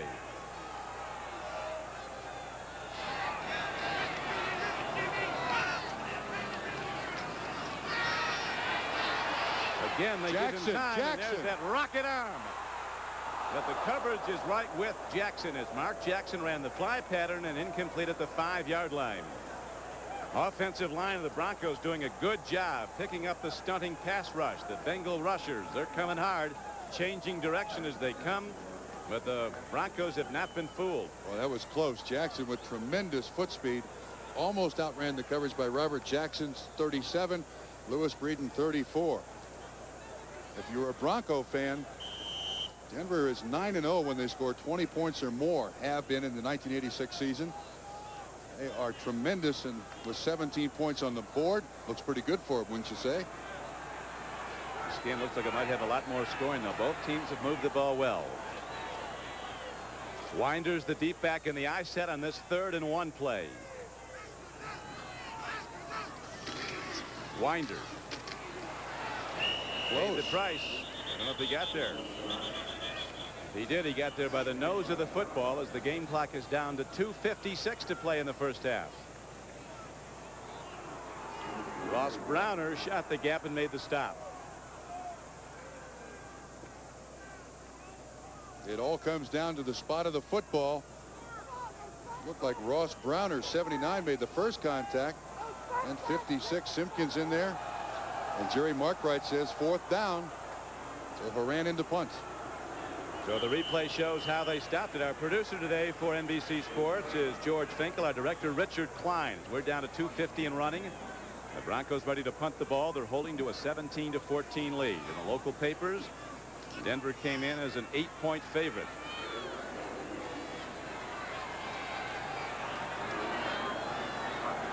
Ray Horton is back deep now. Moran, the new punter for the Broncos, put his first punt as a Bronco out of bounds at the 16-yard line. It's a high one downfield. They won't return that. Free ball. Broncos have it at the 17-yard line of Cincinnati.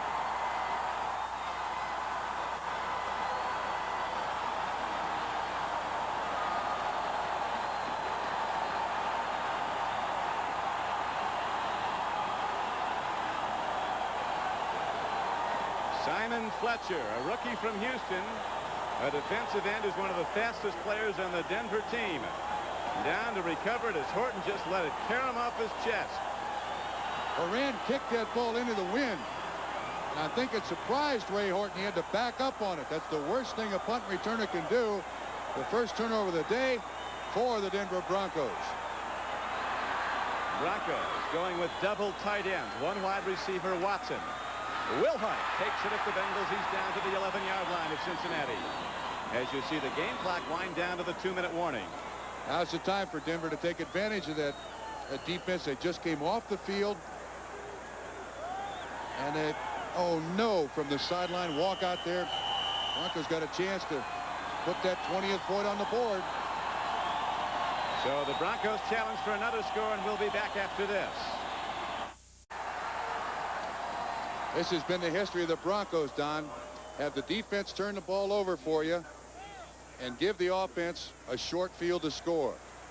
Historically, under Joe Collier and all the rest of the head coaches that the Broncos have had, that's the way they like to play football. You can see the mistakes they've made.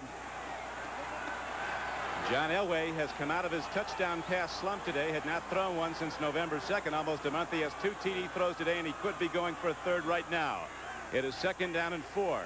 To the run instead to Wilhite over the top, and he takes it down close to the 7-yard line where he had to go. As the game clock winds down, as you see, to 1:50 and running. Zander, a big linebacker from Tennessee, filled and made the hit.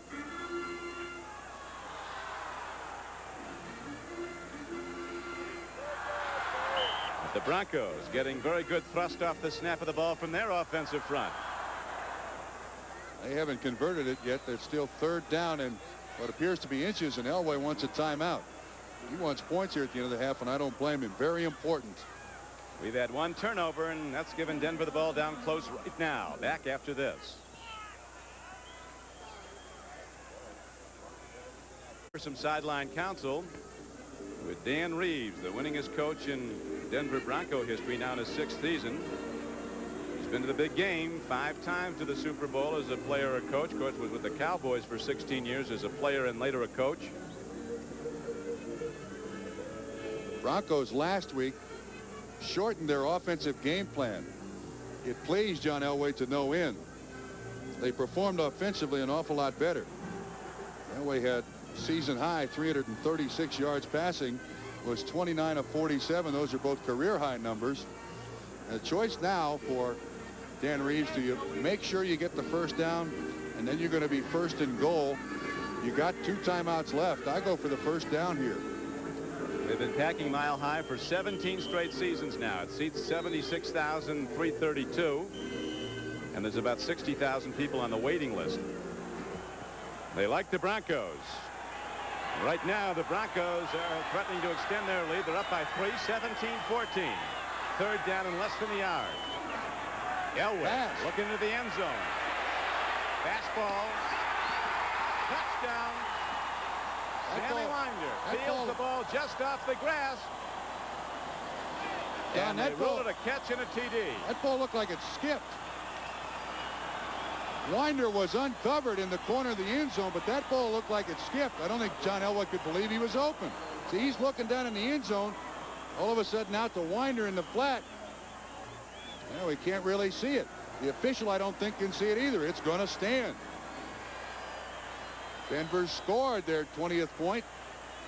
Now got 23, and they're 9-0 when they scored 20. I think if you check with Sammy, he'll tell you got it.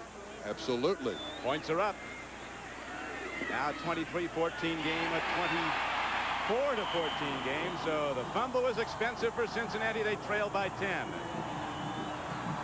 He's Reggie Williams of the Cincinnati Bengals, an NFL star who suffered severe hearing and speech problems as a child. I came to Cincinnati as a rookie in 1976 to play for the Bengals. Being a part of the National Football League was a dream come true for me. But there was a special part of that dream that counted even more to me. And that was being selected to represent my team and our community in a United Way message. I told of my own personal problems of speech and hearing loss and showed how, as a United Way volunteer, we were solving problems, helping the deaf. Well, I'm still part of the NFL, and the Bengals again have their sights of making it to the Super Bowl, hoping this little guy can join us. And me? Well, I'm still a United Way volunteer, helping children with hearing and speech problems. In the National Football League, we do more than play football. We become a part of our community through the United Way. The United Way, thanks to you, it works for all of us. This message. This is Don Criqui with Bob Trumpy back at Mile High Stadium. There is Sammy Winder, who just got in the end zone on the touchdown throw from John Elway. Elway's third TD pass of this day. As Sammy Winder now helps the Broncos extend their lead to 10 points. A very expensive fumbled punt by Ray Horton of the Bengals. Winder has now scored 10 touchdowns.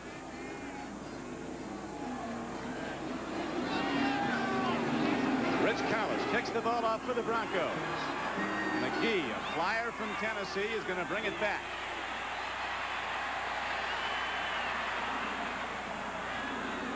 He gets a crack. He's gone.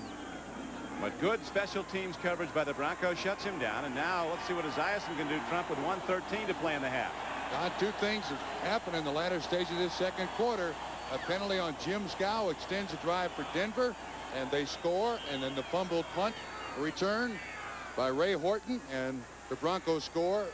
Probably the most opportunistic football team in the NFL, the Denver Broncos. Our NBC statistician Ross Schneiderman pointing out the Broncos are 9-0 this season when they score 20 or more points. The Broncos have 24 today in the first half. But Cincinnati can strike with a lot of offense also, but not here as James Brooks tries to turn the corner. And Mike Harden, cornerback, runs him out, so does Steve Wilson. Interesting call, down by 10 points with 1:06 to go in the first half. I think the Bengals trying to catch Denver in a prevent defense and break James Brooks. Broncos read it well there to knock him out of bounds. Sam White saw that fumbled punt right in front of him, and it was critical, at least at this point in the game. Bengals, the only winning team in the NFL who have allowed more points than they've scored during the entire season. They've been winning close games. Throw and a catch. Penalty markers down as Collisworth gets ahead on 2nd down and 13 for a first down, but it might come back.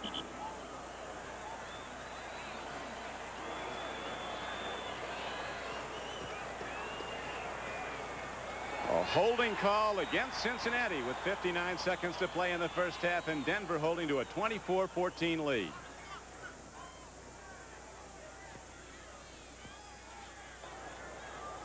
Illegal use of the hands, number 50, offense, hands to the face, 2nd down. Dave Remington out of Nebraska. Look at that. That's how well the Broncos have played. Dave Remington, a great player for the Cornhuskers, Outland Award winner. Right now, his team has a long way to go and 10 points to make up. 59 seconds to play in the first half. Then we switch to NFL 86 in New York. Collinsworth comes near side. They've only gotten the ball to Eddie Brown once. He's a deep flyer. They're playing him tight at the line of scrimmage. Brooks tries to break it. Does for a moment. And on 2nd down and long yardage, gets the ball out to the 18-yard line. It'll bring up 3rd down and about 12 or 13. Now the Broncos take a timeout with 50 seconds left, figuring they may get the ball back, have a chance for more points before the half ends. Liberty Mutual Insurance presents Legends of the Game. In 1965, an explosive rookie burst upon the scene to spark the imagination of Chicago Bear fans. The Kansas Comets set their standards that still stand with 22 touchdowns, including 6 in one game. Who was this legend? All across America, companies are declaring. Joe Collier, the defensive coordinator for the Denver Broncos. He's part of the franchise now in his 18th year at Denver. He comes up and plays that chess game so very well with the opposing offenses. He's given a lot of tight jams at the line of scrimmage today to the downfield receivers of the Bengals. They're not getting off the line for those deep patterns. See those defenders right up tight to bang them in the first 5 yards. Esiason again does not have a deep receiver. Dumps it off, trying to get to Eddie Brown and running a short pattern. And now the Bengals have to punt the ball, and Denver will have time to work for perhaps another score. Broncos going with 6 defensive backs, a linebacker, and a 4-man rush. They weren't really interested in pressuring Boomer Esiason, is making sure no receiver got deeper than her deepest 3. Now you're a master at that defense, got it done. And now Jeff Hayes, although he's had a good day punting, not a very good average for the season. Broncos should get good field position here. Chris Barr has kicked the field goal for the Raiders at Los Angeles. And they now trail the big underdogs, the Eagles, 13-10 in the second quarter. Hayes steps in and unloads into the mile-high atmosphere, and the ball is going to be taken at the 32-yard line. There is a penalty marker down, though, and they might have roughed the punter. That's exactly what they did. It was Steve Wilson. He ran into the punter, so the ideas were good. Wilson came from right up the gut. Very hard to avoid the punter. You see him coming from the left. Hayes gets it off in a hurry. Watch the contact. Once that leg is up, that's an automatic first down, too, Don. Running into the kicker, number 45, defense, automatic first down.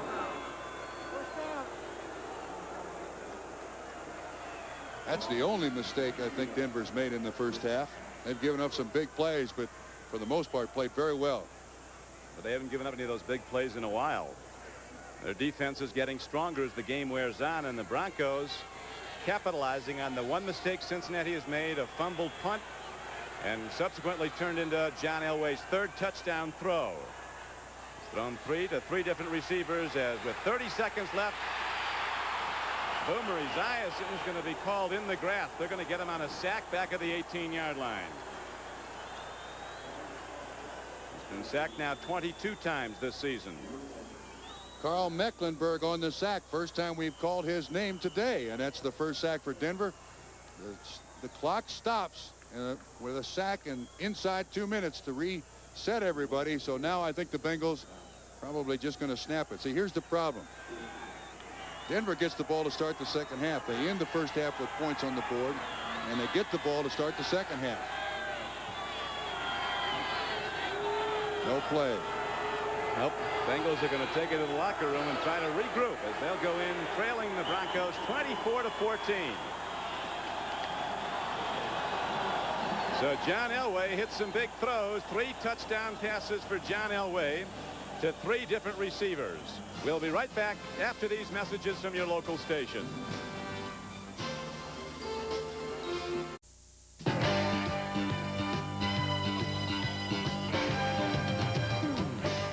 We welcome those of you who have watched John Elway's 3 touchdown passes give Denver the 24-14 halftime lead over Cincinnati at Mile High Stadium. Bob Costas with Paul McGuire and Ahmad Rashad. The Bengals need to rally in order to maintain a tie with Cleveland atop the AFC Central. Cleveland has already won today. We'll tell you about that in a moment.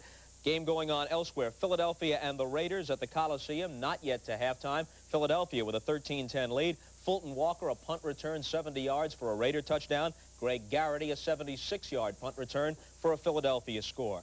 Atlanta and Miami have gone to the 3rd at the Orange Bowl. The Falcons lead at 10-0. Gerald Riggs has a touchdown and already 80 yards rushing in the game. He's gone over 1,000 for the season.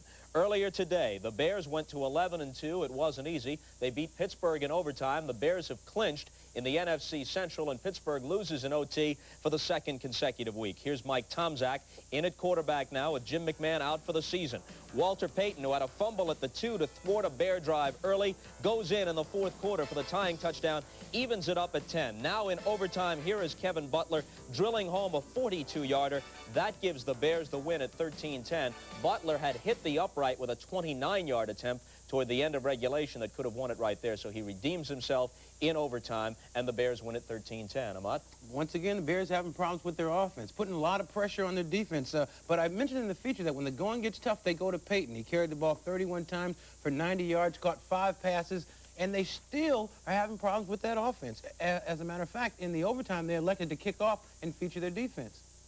The Rams featured their defense, or is it the Jets' lack of offense suddenly? Second straight game where the Jet offense has managed but 3 points. The Rams win it by a score of 17-3. There's Bud Carson, the defensive coordinator for the Jets. He looks on as the Jets get perhaps their best scoring opportunity in the first quarter. Ken O'Brien will throw a 32-yard pass to Wesley Walker, but at the 1-yard line he's hit. The ball pops free. Jerry Gray recovers in the end zone for the Rams, and the Jets come up empty. Then in the second quarter, after throwing 2 interceptions early, Jim Everett out of the shotgun finds the former Tampa Bay All-Pro Kevin House, who has found a new home in Anaheim. He gallops 60 yards for the touchdown, a 7-0 Ram lead. It's been this kind of day for the Jets. They have only 10 men on the field defensively as the Rams line up at the 5-yard line. There's Jim Stuckey along the sideline trying to decide whether he should come into the game or not. Meanwhile, with only 10 defenders, Eric Dickerson with a change of direction. He goes in from 4 yards out. Dickerson had 107 yards on the day. The Rams beat the Jets 17-3. Paul? Well, if Stuckey would have come in, if you take a look at the film, he'd have been offside. So it wouldn't have made any difference. The Jets, they found a 3-point play that they have in basketball now. They've had 3 points the last 2 games. They just cannot score a touchdown. Everybody talked about how bad, the defense is banged up, and they can't play without a good defense. All of a sudden, now the offense has gone to pot. O'Brien is not getting the people downfield they used to get down. This is very unbecoming. You're wrong about them 7-8 weeks in a row. You're right now twice, and you're gloating. No, I'm not gloating. I think it's a great football team. I really do. When you're right, yeah. you're right. All right. Wrong. Let's move along. New England suddenly is in a first-place tie with the Jets. They're each 10-3 in the AFC East. New England wins their 7th in a row, 21-20 at the Superdome against the Saints. Washington, on a Max Zendejas field goal of 27 yards with 4 seconds to play, beats the Cardinals 20-17. Lomax and Schrader each threw 2 touchdown passes. Buffalo ends their 22-game road losing streak. If they had lost today at KC, they would have equaled Houston's league record for road futility. The last time they won on the road before today, December of '83 at Arrowhead, and they do it again, 17-14. 2 Jim Kelly touchdown passes to Andre Reed. Cleveland wins in overtime for the 2nd straight week. Their new place kicker, Mark Mosley, with a 30-yarder toward the end of OT. They beat Houston 13-10, so for the moment, Cleveland is a half game ahead of the Bengals in the AFC Central. The Browns had 6 interceptions against Houston today. San Diego beat Indianapolis 17-3, the Chargers' 3rd win of the year. The Colts are 0-13. And Minnesota over Tampa Bay 45-13. Wade Wilson, in place of the injured Tommy Kramer, threw 3 touchdown passes for the Vikings, who are now 7-6. We'll be back to relive some memories from Super Bowl I after this from your local stations. We interrupt this program to bring you a special News Center 4 report. Good afternoon from News Center 4. I'm Peter Rogat. We're interrupting NBC's halftime coverage so we can bring you up to date on our winter storm and how it has affected travel in Colorado. A winter storm warning remains in effect for the Front Range, including the Denver metro area. The storm has made travel throughout the mountains and the eastern plains treacherous. This accident in Colorado Springs injured 1 person. The bad weather also being blamed for a traffic accident near Lyman that killed 2 people. Major thoroughfares through the state are reporting these conditions as we speak right now. I-70 closed from Gun Club Road to the Kansas border. Chain laws are in effect from Silver Plume to the Eisenhower Tunnel. On I-25, the Valley Highway, there's a restriction on high-profile vehicles north of Fort Collins because of high winds. All the highways are suffering snowpack and icy conditions. Highway 34 between Greeley and Fort Morgan, though, reopened within the last hour. For more information on roads, you can call 639-1111. That's for roads within a 2-hour drive of Denver. And outside that radius, you can call 639-1234. Conditions at the airport are not a whole lot better. We have a live 4 unit standing by at Stapleton. Lou Ann Aiken to bring us up to date. Lou? Well, Peter, conditions here at Stapleton, as you say, probably a good place to avoid. No doubt a lot of the people here are wishing that they could avoid it today. The storm has hit on what is traditionally our busiest, heaviest air travel day of the year, with perhaps as many as 100,000 people or more heading home from a long Thanksgiving weekend. Delays on both inbound and outbound flights now averaging between an hour and an hour and 45 minutes. Crews here at Stapleton have been on duty since early this morning trying to keep up with the storm. We will have an update on the conditions here at the airport tonight on News Center 4 at 5 o'clock. That news will be broadcast as soon as the Broncos game is over. Reporting live from Stapleton, I'm Lou Ann Aiken, News Center 4. Back to you, Peter. All right, Lou, thanks for that report. Steve Anderson joins us now. Yesterday you said the storm would be short-lived. It would be in and out within a day or so, right? Still looking at that? We thought the worst would be in the morning, and it was. It's lasting a little longer. It's picked up a little more moisture, but it's been a good snow for the ski areas. They've picked up about 5 to 10 inches. The problem in eastern Colorado is mainly wind, not heavy snow. Take a look at the satellite picture. We show a big old low-pressure system right now in southwestern Kansas. That's an upslope storm for us. The dynamics are all good for this storm, but it is moving out. We're worried about one little area that could produce some snow yet tonight before it all ends sometime late tonight. Tomorrow should be a nice day. We're looking for sunny skies. By the way, if you need some more weather information, we have Igor set up for you at 1976 Igor. It costs 30 cents a minute, but you can get forecasts there for anywhere in the country, and weather conditions along roadways, all of that sort of thing. For free time, temperature, and forecast, 837 Igor. You'll get a Denver forecast there. For the metro area, improvement occurring tonight. Tomorrow we should see some sunshine, and temperatures tomorrow low 40s. All right, thanks, Steve. As Steve mentioned, the first big ski weekend of Colorado resorts, and they've gotten 6 to 12 inches of new snow, white gold for them, but getting home from the mountains could be difficult.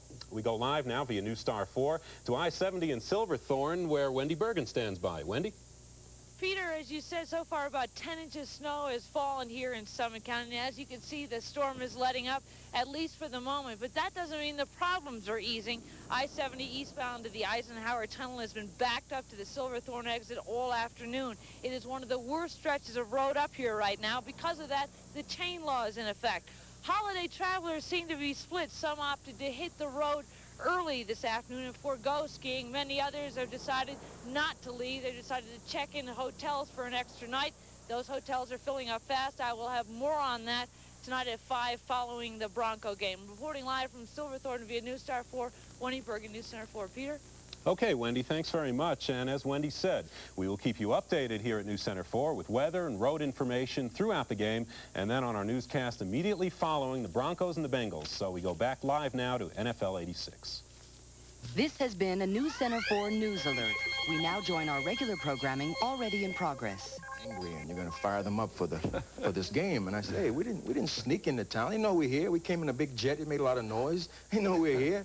So I was the villain, man. I was the Pied Piper. So everything I did was wrong and right at the same time. Did he make you guys angry? Well, I tell you, we had a lot of fun with it because he did, you know, Vince jumped on that immediately because Freddie came out as the hammer, and I'm going to bust up all these helmets. And, you know, those helmets are pretty hard to break, but I think it added something to that game, really, and Vince took a big hold on that. Who was it who hit you and put you out of the game? No, that's wrong. It's another person. That didn't happen to me. Well, let's watch. Yeah, let's watch. It was, Go ahead and talk. It was Donnie Anderson making a sweep. See me come up. You'll see me come up, get past the guard, right? Make a tackle. My knee, his knee hit me on the top of the head. That was Anderson. Now I'm embarrassed. I'm down. You know who got hurt?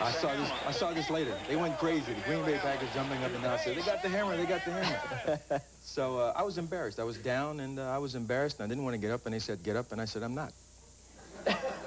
If you want me, I'm not going to stagger off this field. I'm not going to wobble off this field. If you want me off the field, carry me. And they carried me, and they dumped me on the sidelines. And I jumped up and waved at my fans and let them know I was all right. It was only 14-10 Packers at the half, as I recall, although they went on to win 35-10. And a few years later, the Jets and then the Chiefs in Super Bowl IV beat the NFL representatives. Right. How close were you guys at the very beginning? Was it closer than those scores indicated? Yeah, we were in the game all the way. I think that, you know, the coaches always talk about we're not going to put anything new. We're not going to change our game plan because we have this big game. We're going to do everything that brought us here. We're not going to change our play. We had more plays. We had more new plays than we had old plays. I mean, not... Back at Denver, the Broncos have a 10-point halftime lead after trailing Cincinnati twice in the first half, and Trumpet has been shutting down those Bengal big plays, which Cincinnati got early. That's really keyed Denver's go-ahead. Those 10 big plays result in 182 yards. But the problem with the Bengals in the first half, 2 glitches against a great team. They take advantage of it. The Broncos had a 3rd down and 6. Defensive lineman Scow jumps off sides. They catch him. The Broncos come back and convert the 1st down. Jackson scores. Then Ray Horton fumbles the punt return, and Sammy Winder goes in to score. That's all Denver needs. Well, right now, Denver with a 10-point lead to start the 3rd quarter. The pressure building on Cincinnati as Cleveland was an overtime winner today. And right now we're ready to kick it off as John Elway's on the sideline, but he'll be in there shortly, firing the ball again, having a big day with 3 touchdown passes in the first half. Browns were a 3-point winner at the close of overtime. Mark Mosley hitting a field goal that won it over the Houston Oilers. So the Browns go to 9-4. Here comes Ken Bell. He finds a crack. And Bell breaks it up the middle. A free agent return man gets it out to the 47-yard line. So right now the Broncos are on fire and the Bengals have a big problem. 38-yard return by Bell. Psychologically, the points at the end of the first half, the turnover by Ray Horton flat turned this game in favor of Denver. That's all they needed. Now with 24 points on the scoreboard, I would imagine Dan Reeves would be very, very conservative with his offense. Bengals are really in a tough spot right here. Vance Johnson, he's caught a touchdown pass, his flank near side. Watson comes off the far side as the Broncos go to the run. Tim Crumry, the nose tackle, made the stop. As you look at the first half numbers, total yards close, but the mistakes that the Bengals made in the second quarter led to Cincinnati falling behind by 10. Those numbers for Cincinnati somewhat deceiving because of all of the big plays.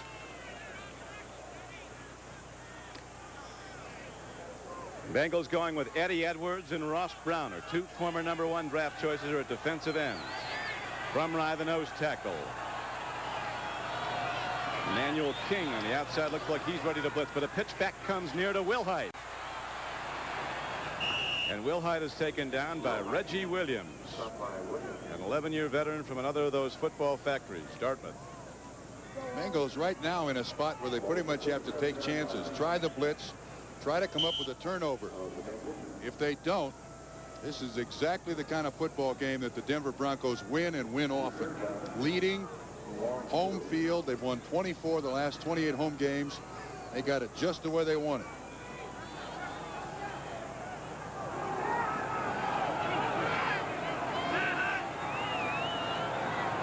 Elway sets his big tight end Orson Mobley out wide to the left. Mobley running a downfield pattern. Here's a throw to Wilhite underneath, and he's ahead for a Bronco first down to the 42-yard line of Cincinnati. Well, I tell you, somebody, I think Sammy Winder got away with one. He tackled Reggie Williams. Wilhite, a splendid receiver, very quick. He just stands there and waits. Now watch him make that first guy. He tries to get by that first tackler. Barney Bussey makes the tackle. Denver does that all over the field. Just dump it off and have great athletes break tackles, turn them into big game. Elway just in his 4th season, ready to break all the passing records this year. Completion record of Craig Morton will fall soon. Screen. Another screen near side to Wilhite. Reggie Williams with a good play in the open field stops the play on a makes it now 2nd down and 12 play, and Wilhite is again slow to get up. Read very well by Reggie Williams. He drops back in coverage. Now number 70, Dave Stutter, the offensive tackle, comes out, tries to block Williams.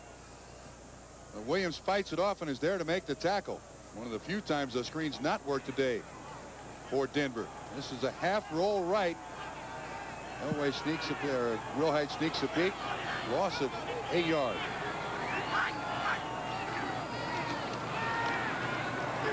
Elway, a lot of time to unload that cannon. Throwing a strike, but Mobley loses it. 260-pound rookie from Salem College can't hold it, and that stops the clock with 11:52 to play in the 3rd quarter. Eagles go to the locker room as a surprise halftime leader at the Coliseum over the Raiders. And Atlanta leading Miami in the 3rd quarter, 10-0.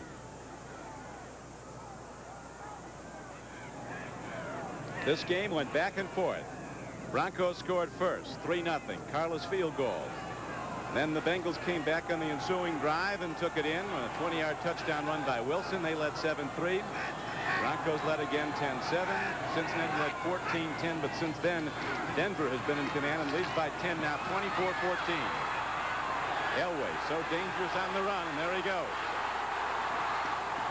Bailing out. First down. Standing salute for John Elway as he runs it for 13 yards when there was no receiver open. Last week against the Giants, he ran for a career-high 51 yards. He's got all kinds of time here to throw. Emmanuel King, number 90, almost gets him. He looks to that first down marker, and a nice slide for it, keeping the drive alive. Elway, the lead pick in that famed draft of '83. But it wasn't the Broncos who drafted him. You remember it was the Colts, the Baltimore Colts then, who traded him. Traded signing rights to Denver. Second pick that year was another great one, Eric Dickerson. Winder takes the ball inside the 30-yard line down to the 28. I'm telling you, if the Denver Broncos don't turn the ball over, and they have had that problem in the last 6 or 7 weeks, but if they don't turn it over the rest of the game, this game is over. This Bronco offense can just nickel and dime, and with Elway's athletic ability, can get you out of a trouble spot with that 13-yard run extending the drive. Long second half for the Bengals. David Studdard and Ken Lanier the tackles. Keith Bishop and Paul Howard the guards. Billy Bryan, the veteran center for Denver. Another throw and a catch. This time Clarence Kay holds on, and he's down to the 10-yard line. Clarence Kay comes in the game and makes the reception. Had the flu this week. Is back and healthy. You can see he's kind of winded. Watson takes Lewis Breeden 34 deep. There you see the reception right underneath it. And this is Dan Reeves' offense. They run so many multiple formations, motion. They don't throw the ball deep down the middle. They try to make the high percentage completion. This is a Denver ball game from here on out. And a load of offensive sets the Broncos are showing the Cincinnati defense. Winder, he's going to go in. And Sammy Winder has his second touchdown of the day, and the route may be on.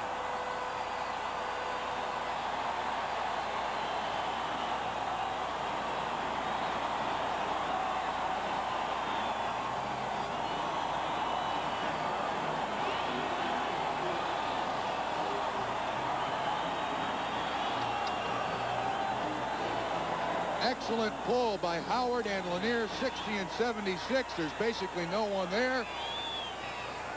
Desperation try for a tackle by Joe Kelly, but this is absolutely Denver Bronco football.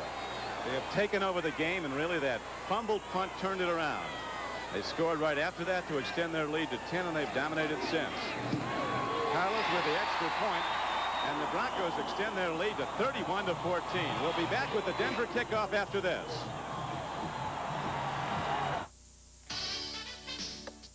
So how much do you and Michael need? Dad, what are you talking about? This fancy new car. I know what they go for.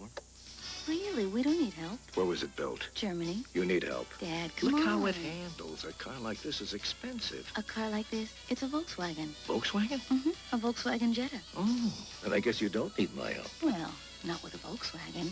There's something else you want to buy? Let me help with the Volkswagen.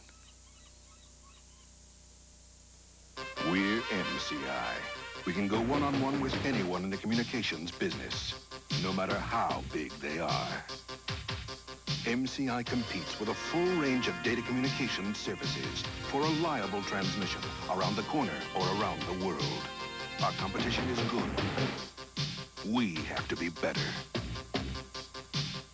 And because we compete, you win. MCI, communications for the next 100 years. Mike, are you all right? Yeah, fine. I'm just a little tired. You've had 2 beers, right? I had 2 beers here. Give me the keys. What? Give me your keys. Arnie will take you home. Sure, I'd be happy. Forget it. Mike, I'm serious. What is your problem, Rob? The problem is you've had too much to drink. And you're my friend. So what else you want to know? Where am I parked?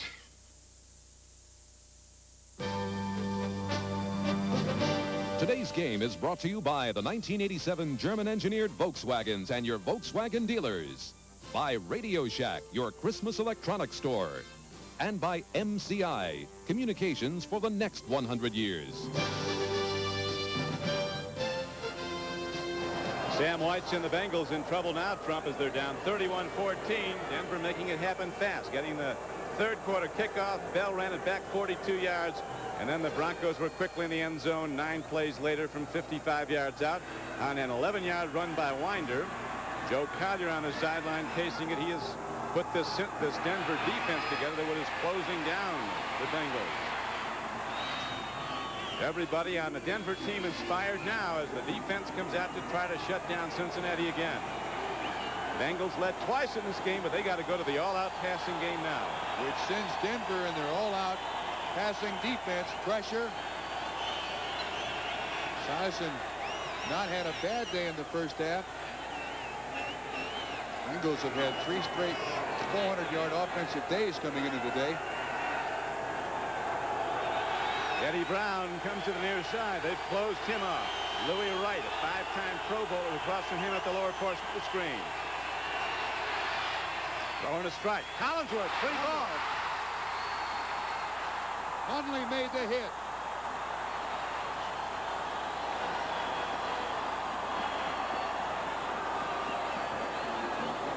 Now, how are they going to determine who has possession of the football? No one's pointed yet. Greg Cragen's walking around with it, the nose tackle. I have not seen the officials point possession yet. Now they give it Jerry Marquardt, the referee. And so the Broncos make it happen on defense. They give their offense the ball at the 25-yard line of Cincinnati. This was a heck of a hit by Ricky Hundley, 98. When Collisworth turns inside, Hundley is right there, goes through him. Ball is still loose. Reagan looks like he's been over at number 71. Harden also there, 31. Jackson, 57.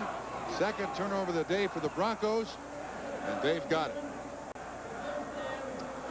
Greg Cragen, the nose tackle, Trump, is credited with the fumble recovery, but it was Hundley with a big strike on Collinsworth. He's giving away about 60 or 70 pounds to Hundley.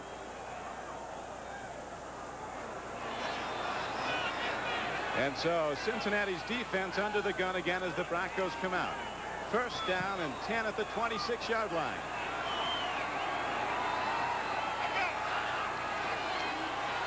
Will Hart. 19-yard line. He got 7. Crumry again downfield to make the tackle. The 275-pound nose guard. They just faced a drive of almost 5 minutes by the Broncos to score. Now the Bengal defense back out on the field. The 2 phases of the Bengal team, offense and defense, that's the one you want on the sideline the most.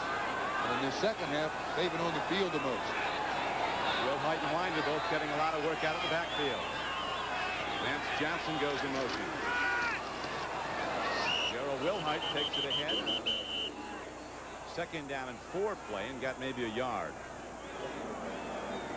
But the Broncos now running the clock with a 31-14 lead. They led 24-14 at halftime. The clock down to 8:55 and running.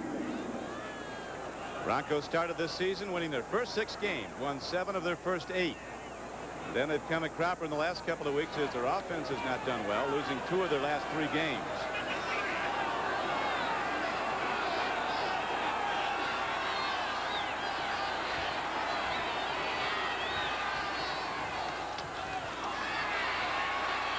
Elway, a thrown ball and a good catch by Wilhite, who's down to the 16-yard line. Carl Zander hit him. Wilhite taking a beating, but coming back for more. Just enough for a first down, Don. Excellent call. Very high percentage play. The running back simply goes down, feels where that yard marker is, turns around, and Elway hits him. It's a Radio Shack Merry Christmas. When my kids said they wanted a little playmate for Christmas, what did I get them? A playful talking robot, Roby Jr. from Radio Shack. Hello. Come on, let's play. Roby walks and talks and follows them around, and sometimes he even leads the way. Time to clean your room, kids. Okay, I'm coming. Roby Jr. $79.95. Other robotic toys from $29.95. Only at Radio Shack. You want to be up to date, and State Farm is there. I'm State Farm agent Dave Stoffaker. When the Giulianis bought their first insurance from me, I told them my job didn't end there. It was just beginning. Our family insurance checkup helped keep everything up to date through 2 new cars, 3 new homes, and 3 new daughters. Now the Giulianis tell me they're expecting to be in for another checkup in a few months. And like a good neighbor, This time, it may be a boy. State Farm is there. Where's Stacy?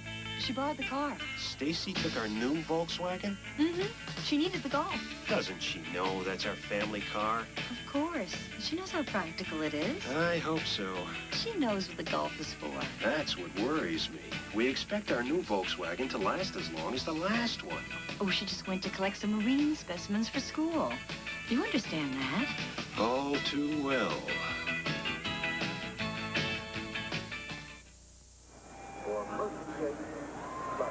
Gerald Wilhite has given Denver Broncos a lot today, Trump. 10 rushes for 71 yards, caught 6 passes for 23, 1 for a touchdown, and 1 punt return for 5 yards.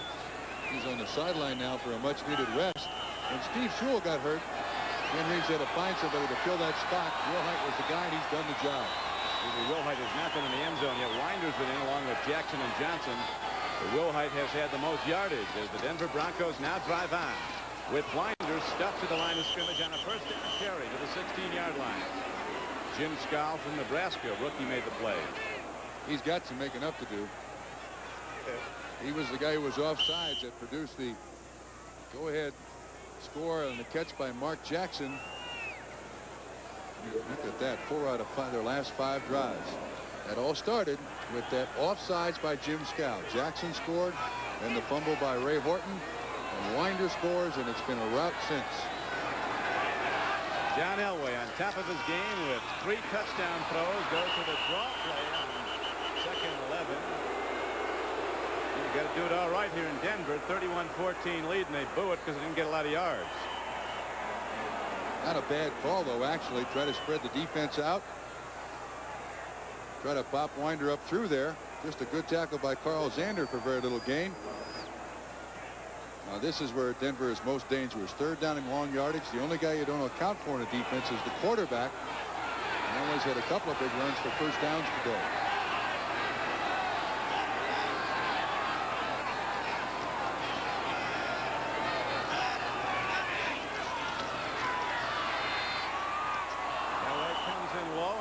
To get it to Gerald Wilhite at the 11-yard line. Clock stopped with 6:39 to play in the 3rd quarter. John Elway's numbers, handsome indeed. He came in with 16 touchdown throws, or he has 16 now for the season, against 9 interceptions, 3 today. But he'd been in a slump. The offense had not been moving the ball. They did score a lot of points 2 games ago, and they blew out Kansas City here 38-17. Broncos are tough to catch when they're coming off a loss. They were beaten the week before 9-3, and maybe the biggest upset of this season when San Diego came in and won, holding the Broncos to a field goal. This will be a 33-yard field goal by Rich Carlos.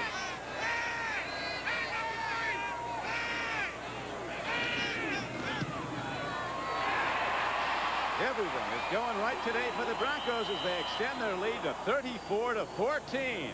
The Bengals will try again when we come back to Mile High. This Jetta handles great. There's this tight curve about a mile from my house. Volkswagen's patented rear axle constantly corrects itself. Look, I love Christmas trees, but I don't want my dashboard to look like one. Form follows function. Everything's there for a reason. I can't believe what my friends paid for their German-engineered cars. Anyone can design an expensive road car, but to design an affordable one. The best part about my Volkswagen Jetta? It's just fun. We like to have fun.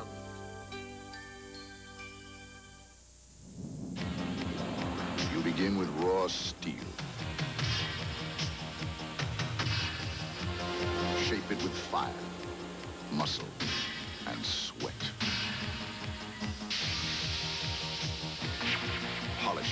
razor-sharp perfection.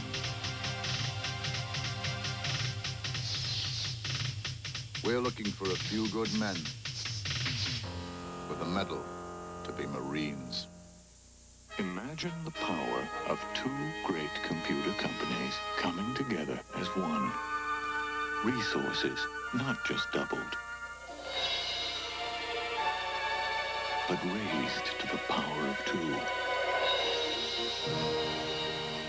Introducing Unisys. True competition in the computer industry, and a single winner will emerge. You. Next Sunday, the NFL plays here when the Jets battle the 49ers. Before your team takes the field, our team hits the air. NFL 86. Don Craigie with Bob Trumpy back at Mile High Stadium. Big games can turn on one mistake. This one has. That fumble punt by Ray Horton, and now the Broncos have run up 24 unanswered points. It's come down to mistakes by the Bengals that allowed the Denver Broncos to get in the position they're in. And with their defense, with Joe Collier and the pressure they'll put on Cincinnati, you can just head for home right now. I don't think Cincinnati, there is any way they can get back in this football game, unfortunately. Awful tough to throw the ball on Denver when they get the rush on and you have to throw it. McGee takes a tremendous strike. Woodard, 52, a backup linebacker, came down, made the head-on pop as McGee, going full speed, was knocked backwards. The emotion is gone from Cincinnati. They helped. They kind of gave it to the emotion to the Denver Broncos, and now the Broncos are taking advantage of it, really popping them. Last pass, of course, completed by Esiason, fumbled by Cris Collinsworth. Pretty obvious why the score is what it is. The Bengals came in a very optimistic team they would win this game. Right now they're in deep trouble. Here's a home run ball, and Eddie Brown's throat is scattered, and it's picked off by Louis Wright. Louis Wright picks it off, his third interception of the season. They give the Louis cry, and one of Cincinnati's best players, although he hasn't been today, they haven't gotten the ball to him. Eddie Brown limps off. And you're right, Eddie Brown slowed down. He saw the double coverage, didn't think Boomer Esiason would throw it his direction. Boomer did. First interception of the day by the Broncos, but the third turnover. Ball should not have been thrown. Double coverage. Trying to get it in one play. Louis Wright comes up with the interception. And so far the Bengals possession in the third quarter, now about 36 seconds. He's been doing it for a long time here in Denver. The #1 draft choice of the Broncos back in 1975, Mr. Wright.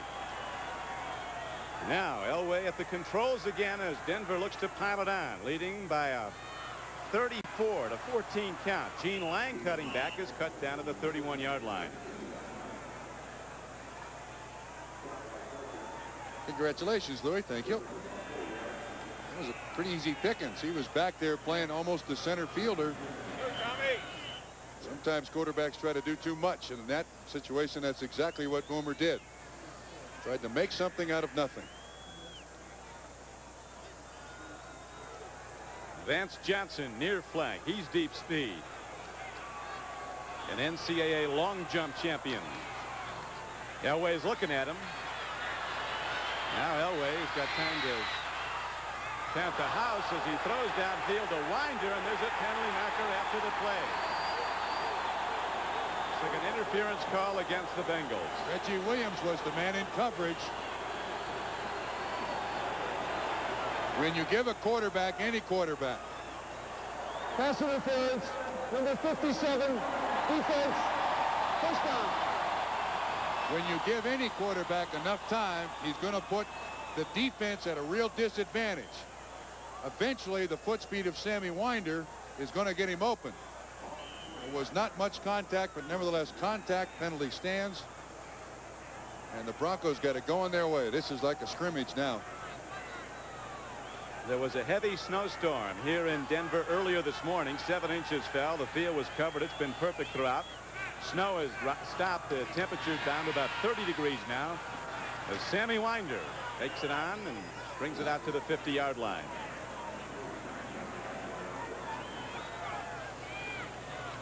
Right now, I think, Trump, the Bengals are pretty well spent defensively. I don't know if it's psychological. You come to the Mile High City, but a lot of teams lose their gusto in the second half. Well, think what's happened, though, in the second half. The Broncos come out, go score. The Bengals come out, complete a pass, it's fumbled. Defense comes out again. Offense comes back out, throw an interception. Defense comes out again. Yeah, it's going to wear them out in a hurry.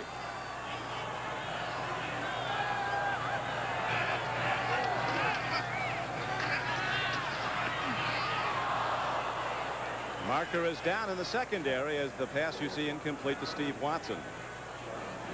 People ask a lot why, when a defense is on the field for a long time, they seem to get more tired than the offense. The answer is defense is a game of reaction. If the ball goes 40 yards. Illegal use of the hands. Hands to the face. For 24. Defense. Rookie cornerback Lewis Phillips called for the foul, so the ball is advanced to the 46-yard line. It's a first down for Denver. Once again, the defense has to react. If the ball goes 20 yards down the field, and Tony Lilly on the sideline being attended to. That looks like Keith Bishop being attended to also. Anyway, is that who it is? Studdard? Yeah, Studdard, the offensive tackle. I'll continue in a minute. Broncos ready to continue right now, although they left early. Clarence Kay was offside. Elway so quick a foot you don't get a shot at him, or very rarely when he comes downfield, because he gets to the 12th man, the sideline, and bails out. But the tight end Clarence Kay left early. To continue my thought on a defense being worn out, it takes a lot more energy to react, and that's the defensive side of the ball, than it does to act, and that's the offensive side of the ball. No player can take a play off defensively. Offensively, you can take a couple of plays off. You don't have to follow the ball down the field. That's why defenses get so tired on long, extended offensive drives. Here's Jerry Markbright, the referee. Illegal motion, number 88. Offense, first down. Game clock shows 4:37 to play. Broncos in the lead 34-14 after leading by 10 points at the half. They have scored 24 straight points in this game. They were behind twice in the first half. Next week, the Broncos go into Kansas City for a second meeting with the Chiefs. Gene Lang takes it down to the 48-yard line of Cincinnati. Leo Barker in the game makes the play for the Bengals. Talking about Trump Cincinnati being an optimistic team, Sam White said during the week, we want to win the division. We don't want any consolation prizes going in as a wild card. They build up their record to 8-4, which is more wins than they had last year. But today it all came apart, and really a big game turned on one mistake. It fumbled in the second quarter. That's when the 20, actually it was the offside, started the 24 points for the Denver Broncos. And since then, drive alive. But the killer, I think, was Horton, and fumbling the punt back inside his 20, and they were back in the end zone again. Now Elway dumping it off. It's low, but it's caught by Gene Lang, and he's down to the 41-yard line. Second down and 12 play brings up 3rd and 8. Again, time for the quarterback to sit back there, watch his deep receivers if they're covered, find the outlet receivers, and eventually the foot speed of a guy like Gene Lang is going to beat a Leo Barker. Look at that. Both of those plays, too, a fumble and an interception for the Bengals.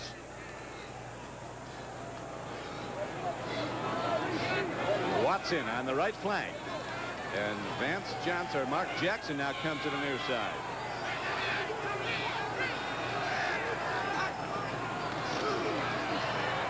Phillips on a blitz. And Lewis Phillips finally gets Elway. They sack him for the first time, and it took a cornerback blitz to get him.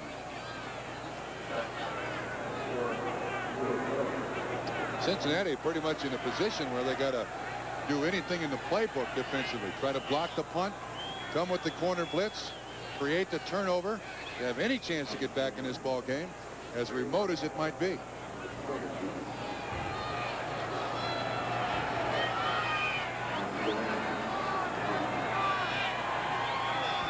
Now Ray Horton goes back as Mike Horan's ready to punt the ball. The new punter for the Broncos. Horton's last drive was that fumble in the second quarter. Horan hits it. High spiral downfield, and Horton signals for a fair catch. Holds on this time, but back at his 11. So the Bengal problems mount. They get the ball, but they're 89 yards from the Denver end zone. If you've ever tried recording the late movie and ended up with the morning farm report, you'll love Zenith's VCR on-screen programming. It lets you correct your mistakes instead of watching them. Zenith. Quality.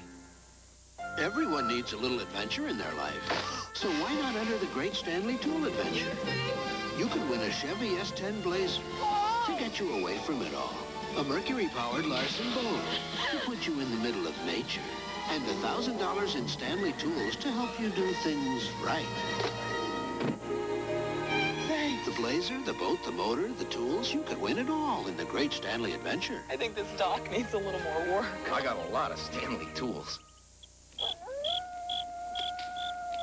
You might get caught out in the middle of nowhere with a dead battery, but I won't. This is a Delco maintenance-free battery. And when this green eye is showing, it means I've got all the starting power I need, up to 770 cranking amps. If you think your battery's fading fast, I'd start thinking Delco. Now through January 3rd, get a $5 rebate on most Delco batteries. See a participating AC Delco retailer for details. Never wait for trouble. At Dean Witter, we'll help you put your financial life in order with a combination of investments that'll fit your needs just right. Everybody is somebody at Dean Witter. A member of the Sears Financial Network. Friday, Crime Story follows Miami Vice. What are you, nuts? It's party time. Friday nights were good, but never quite like this. Crime Story follows Miami Vice. Friday. See how the Broncos season had gone. At Veterans Stadium, they scored a 26-point win over the Eagles. Today, Denver has opened up a 34-14 lead over the Cincinnati Bengals. As we pointed out, the Bengals led twice in the first half. Now they're forced into an all-out throwing game, catch-up ball if they can, and this hasn't been working. Last time, Esiason put the long ball up. Louis Wright intercepted. James Brooks runs it at Denver and gets it out to the 16-yard line. Now consider this for the Bengals, their last 4 possessions, beginning back in the second quarter. They fumbled, had a -2 yards on a possession, and then they fumbled again, and then the interception. Now this is, if the 30-second clock gets down to 10, this is the longest they've had it in the third quarter.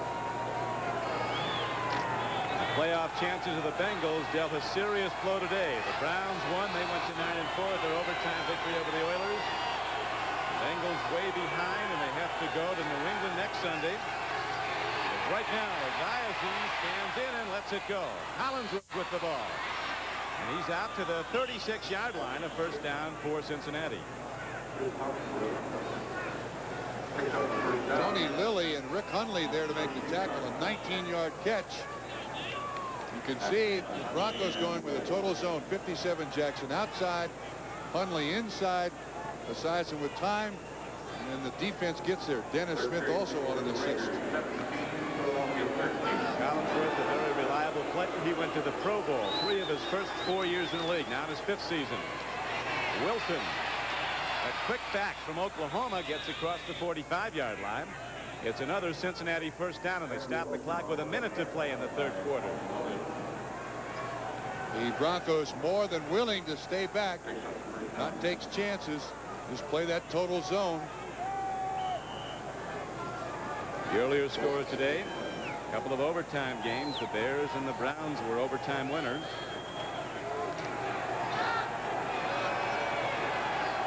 Tampa Bay having a forgettable year. Raiders have now come back and have gone in front of Philadelphia. Swing pass to James Brooks in the open field. Tony Lilly draws a bead, and then he's knocked out of bounds at the 43-yard line. But it's a gain of 11 yards. It's another Cincinnati first down. It's also a little too late. Down 34-14. This is more what the defense is allowing Cincinnati to do than what Cincinnati is taking. Got to play the whole thing out. Remember the Raiders the other night at San Diego. Oh, yeah. Led 31-10 in the third quarter. How about Green Bay versus Minnesota? That was beyond belief. Excuse me, Green Bay versus Detroit on Thanksgiving Day. Sometimes the weather changes things, although it looks like the snowfall will hold up. Much more has been predicted. Esiason. Nobody there. On the run, he gets it out to Collisworth, who catches the ball and goes out of bounds at the 34-yard line. Probably the toughest catch of this day, either way. Kept his feet in bounds, too. Tony Lilly there to push him out of bounds. Esiason has only been sacked once today, so the offensive line hadn't done too bad a job. Jones comes in with 13.5 sacks, and that's Joe Walter doing a pretty good job on. How about a real good job? A very good pass rusher. It's Collinsworth trying to find a spot where Boomer Esiason can see him and the catch. The Bengals, who need badly to get in the end zone and fast, now go to the run. Straight up the middle, a driving tackle is put on. Ricky Hundley, who leads the team in tackles, makes the strike, knocking down Stanford Jennings. The game clock down to 30 seconds to play in the third quarter, and the Broncos in command 34-14. Hundley not only leads the Denver Broncos in tackles, but also in assists. Was drafted by Cincinnati, traded to Denver for what turned